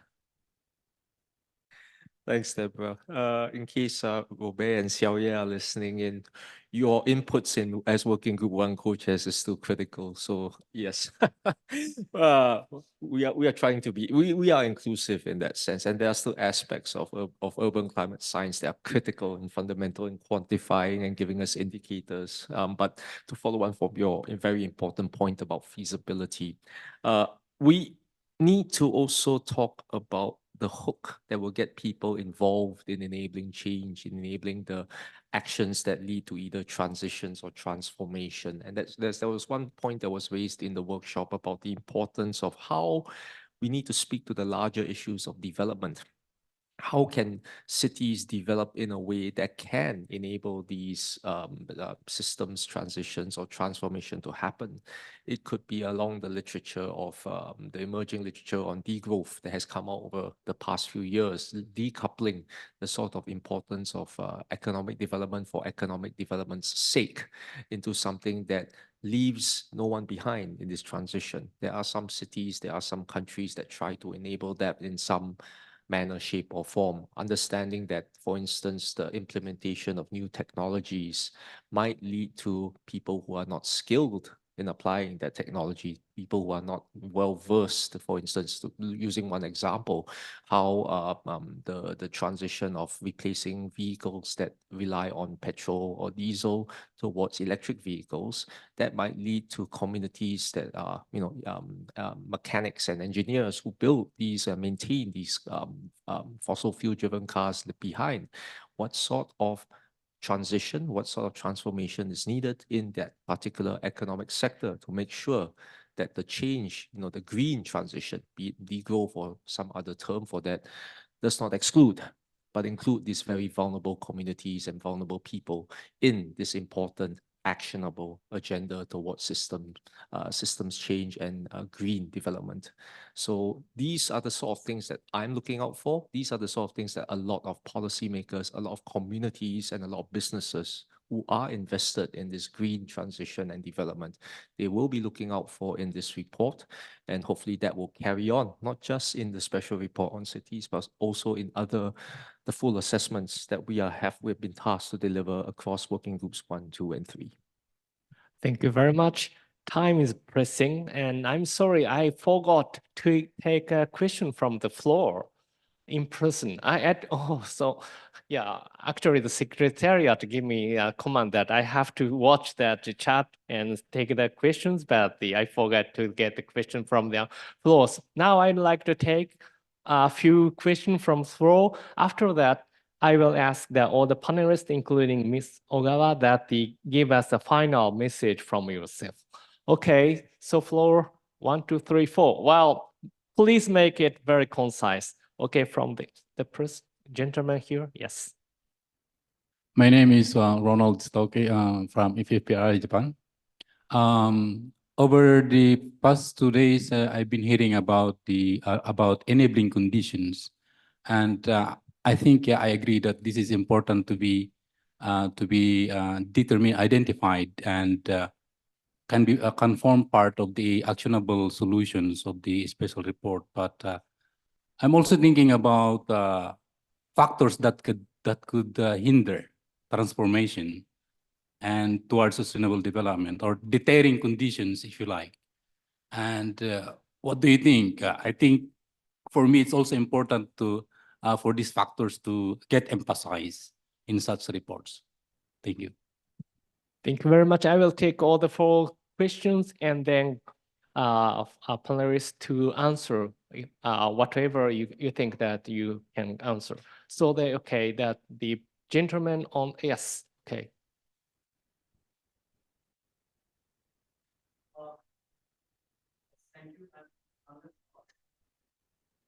It's okay.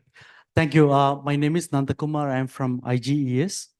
My question is that while cities transformation is extremely important, this transformation is going to be highly mineral intensive. And the kind of demand which we are going to pose on the critical mineral sector is extremely high. And that means most of these minerals will be coming from some of the least developed economies in different parts of the world. So while we are focusing on the transformation of cities, we are actually also creating a social and environmental spillover effect on the least developed economies. So my question is that what kind of approaches do you propose to make this transformation responsible and probably regenerative? Thank you. Thank you very much. So there are 2 gentlemen on the back.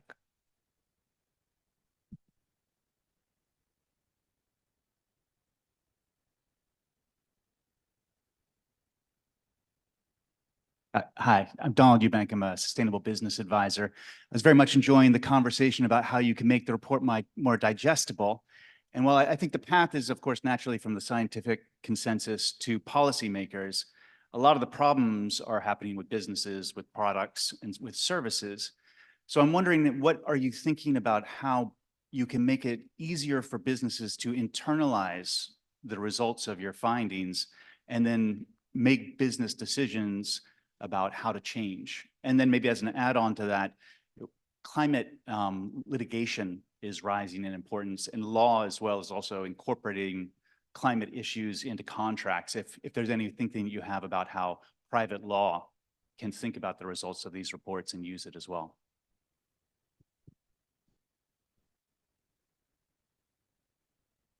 All right, concise. It's going to be a tough one. So Roberto Nisi, Graduate School of Global Environmental Studies of Kyoto University. And well, first of all, thank you for a very lively presentation. It's nice to see in-person IPCC members encouraging us to have more political scientists in the IPCC reports. Most definitely agree. If you don't mind, I'm going to sit so I can look at my notes. But first question is just like a twofold question, let's say. I'll try to shrink it. First question is, will there be a paragraph, the chapter, or any discussion about multilateral development banks when it comes to cities in this report?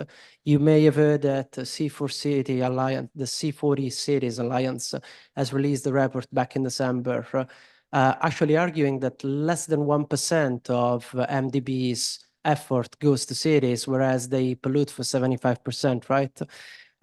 So having said that, I would like to actually address the second question that was touched on the floor now. When it comes about externalities, when it comes about the negative externalities that fostering a more progressive and digitally resilient and climately resilient city might cost. For instance, I guess everyone here has heard of The Line, which is a very interesting project, right? But question would be, how much water will it consume, right? Is it really worth it? So there's always this argument. So my question is really, how political will be the 7th assessment report in comparison to those before? Because as co-chair Deborah Roberts said, we did look at the hard science, right? We've been looking at the hard science since the 90s, really, with the IPCC report. So perhaps now is about time to look at the implementation science, be economics, politics, right? And there's always someone in the audience making the uncomfortable questions, right? And last but not least, I was actually listening to a very interesting panel yesterday, and then I had a conversation with a Stanford professor called Tonggu. He is the nature-based is the Stanford chair for the Natural Capital Project. There I have it. And is actually giving a presentation in Kyoto at the Research for Human Environmental Institute Sciences about GES rather than, sorry, I called it GES, I meant to say, let me just have it here, GEP. There you go. The gross ecosystem product in comparison to GDP. So linking back to point 1 and 2, my third point is, will gross ecosystem product GEP be tackled at all by this assessment report to provide a more solid argument to policymakers and mayors and business leaders alike about investing into ecosystem products and not just like GDP, not just like making a city livable, green, and then just delocalize the problem somewhere else, just offset it.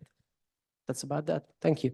Thank you very much. So nice questions, and I'm afraid that we do not have enough time to answer in details for each. However, please try to answer these, and also please tell your last message of this panel. So let's start from the Deputy Executive Manager, Ogawa-san.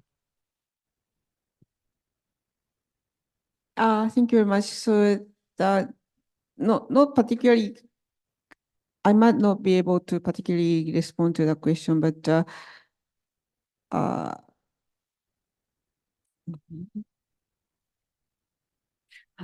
or whatever your reflections through the panel discussions. Yeah, can you skip it? Yes. I respond later. Thank you. Sorry. Okay, Eric.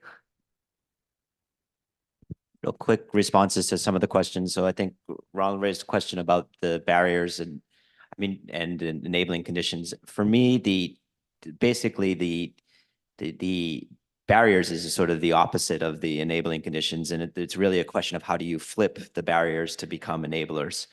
But at the same time, another point that's pertinent here is the barriers sometimes can be interlocking, right? And they can create sort of this locking condition which makes it very difficult to move. So I think we need to look at the relationship between barriers and relationship between enablers to drive transformation. The question from Nandu about the about critical minerals, just very briefly on that. I mean, I think when we start talking about the future SDGs, especially, which is going to happen later this year, we need to start thinking a lot more about spillovers, basically. I think the spillover piece should be a discussion point for the SDGs. And then the last point I want to raise is just how we go forward. And I want to pick up on a point that was raised by Deborah. I mean, I think that you raised sort of 3 different criteria to evaluate what we're doing. One was, and there were 3 A's for me. One was the accuracy, the other was the accessibility, and the last one was actionable. I think it would be really great if, you know, when this report is done and our city's report, if we can sort of hold up our key messages against those criteria, those 3 A's, because I think if we can hit on all of those, then we're going to be able to move things. I'll leave it at that. Yes, Oga-san. Okay, I'm ready. Yeah, thank you much. And so in that sense, I pick up one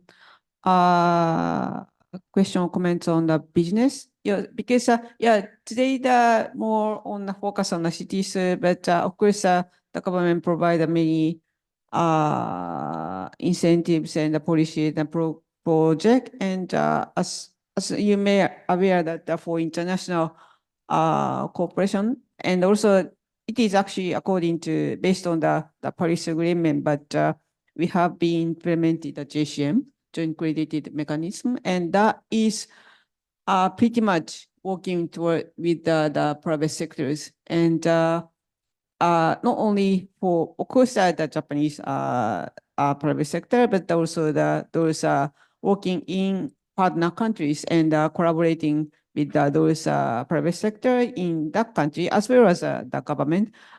We have supported the mitigation action. And so I do believe that there are various project or arrangement for businesses to work towards climate action. And another one is I think at TCFD as well as TNFD. So those are the activity which can the business to be transparent and also strategic on climate change as well as nature, biodiversity issue. So yeah, thank you so much. Thank you very much, Leila. Yeah, thanks a lot. So I'm trying to combine my last word and also combination with the answering one of the questions. Talking about the businesses, actually, I just wanted to say that I talk about the researchers. I mean, we should produce more knowledge, but actually, I believe there is a lots of chimneys hidden in local government, businesses, and professionals' documents, which as a IPCC is a kind of assessment report. So we are assessing, we are not producing knowledge, we are just assessing. So if we can have access to that information and data that is hidden in somewhere in your documents, that we don't have access to that, maybe it's either the language barrier because it's not English, we cannot get access, or is not really distributed widely. So we as a researcher could not reach to them to get it. But I believe there's a lots of great information and data there. So I believe if we can get this information and put it in our assessment, then also would be easy to also bring all business kind of oriented action out of that as well. So because we don't have that material, we will not be able also to put it in our assessment. So my word is that, as I said, this is the responsibility for all, but particularly for Japanese colleagues, both in research and science, and also as a practitioner and municipality, it would be great that you bring this knowledge to the public. So we could access that, or basically bring to the attention to the either a representative of your writers in a IPCC or your focal points that have access to this type of data. You have a great experiences that we don't have it. I mean, we are just pure scientists and we would love to have this experience and reflect that in our assessments. So that's why I think that would be also more actionable from the business side as well. Thanks. Thank you very much. Wisdom, yeah, okay, Wisdom, please. Thanks, Deborah. Just trying to cover the four very excellent groups of questions and points raised by the audience. I'll try and group them together quickly. So basically for the special report, if there are literature available and if the scoping experts and the authors deem it to be relevant for the report, then it can be fair game for inclusion. So the point is, please try and publish or please try and get that out before the presumptive deadline of about 2026 for these, for literature that can be included into the special report on cities. This includes impacts, spillovers from extractive economies towards enabling or or hindrance, the converse of that, enabling conditions and barriers, which includes, for instance, poor legislation, ineffectual legislation, or new literatures that are business relevant that have emerged in like mushroomed ever since Glasgow. So the GFANS or TCFD, or including in biodiversity into economic assessments. Those are, I would deem, to be quite important, particularly from the strong business and finance interests related to sustainability reporting that have emerged from the private sector and is also relevant for the special report on cities. So please get that out and we can try, and that's why the scoping meeting and what happens after that is so critical in terms of trying to determine what's fair game and what's not, so to speak. Lastly, there was that question about political issues and how political this report will be. Maybe Deborah will be in a better position to answer that, but I will point out that this report will, at this point, be the only confirmed product in time for the second global stocktake of the UN FCCC process. There will be significant interest in seeing what aspects in terms of, in particular, the adaptation sense and the adaptation aspects, how relevant will that be for the global stocktake, for the global goal on adaptation?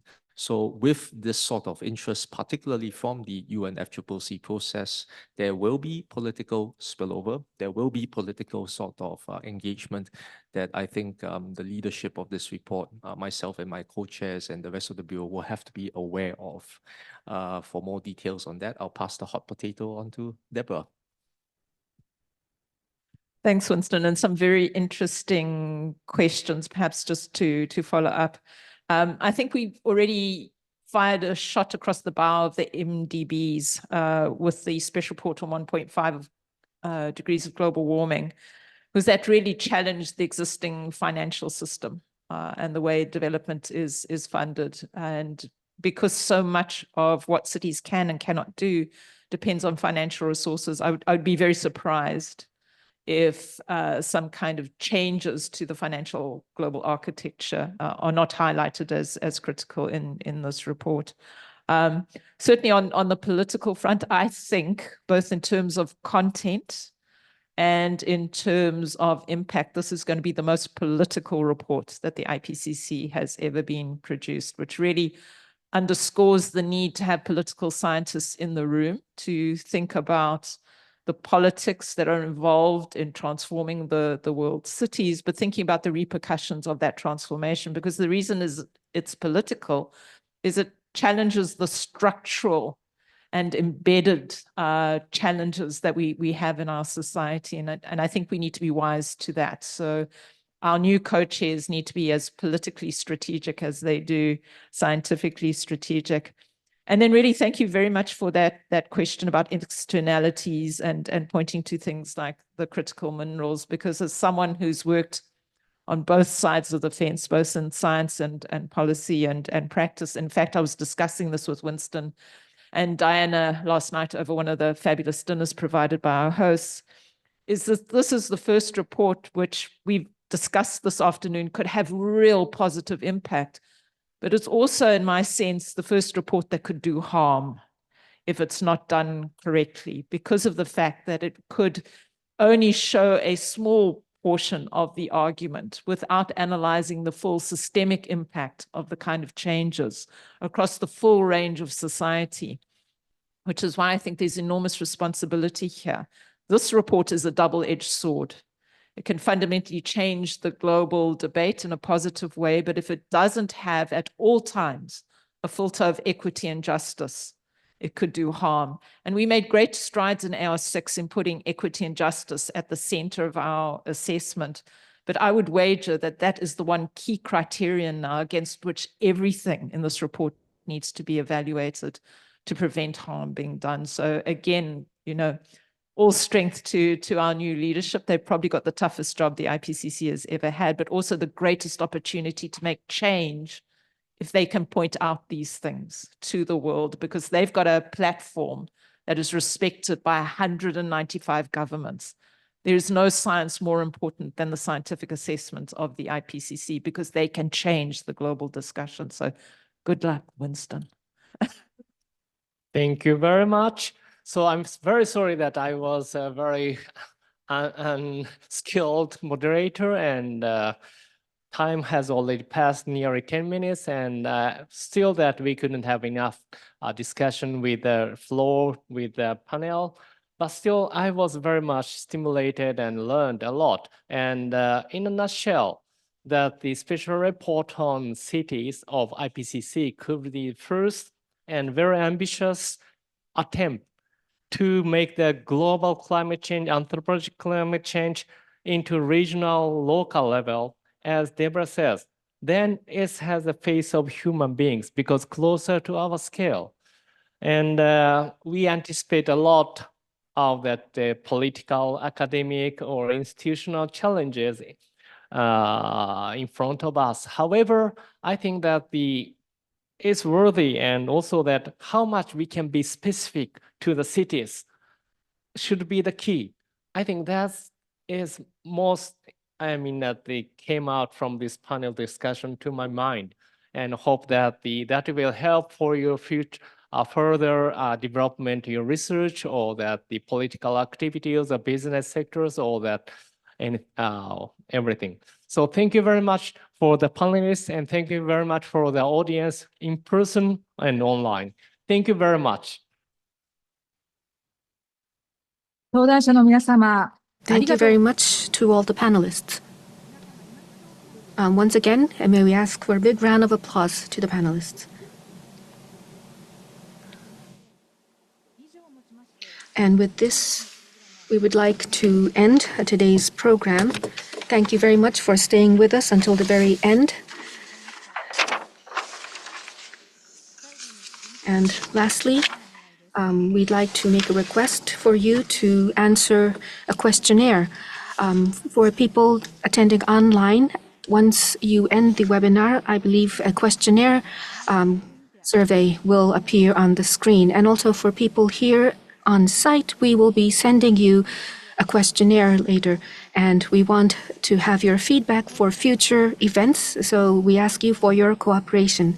So thank you very much for your attendance today.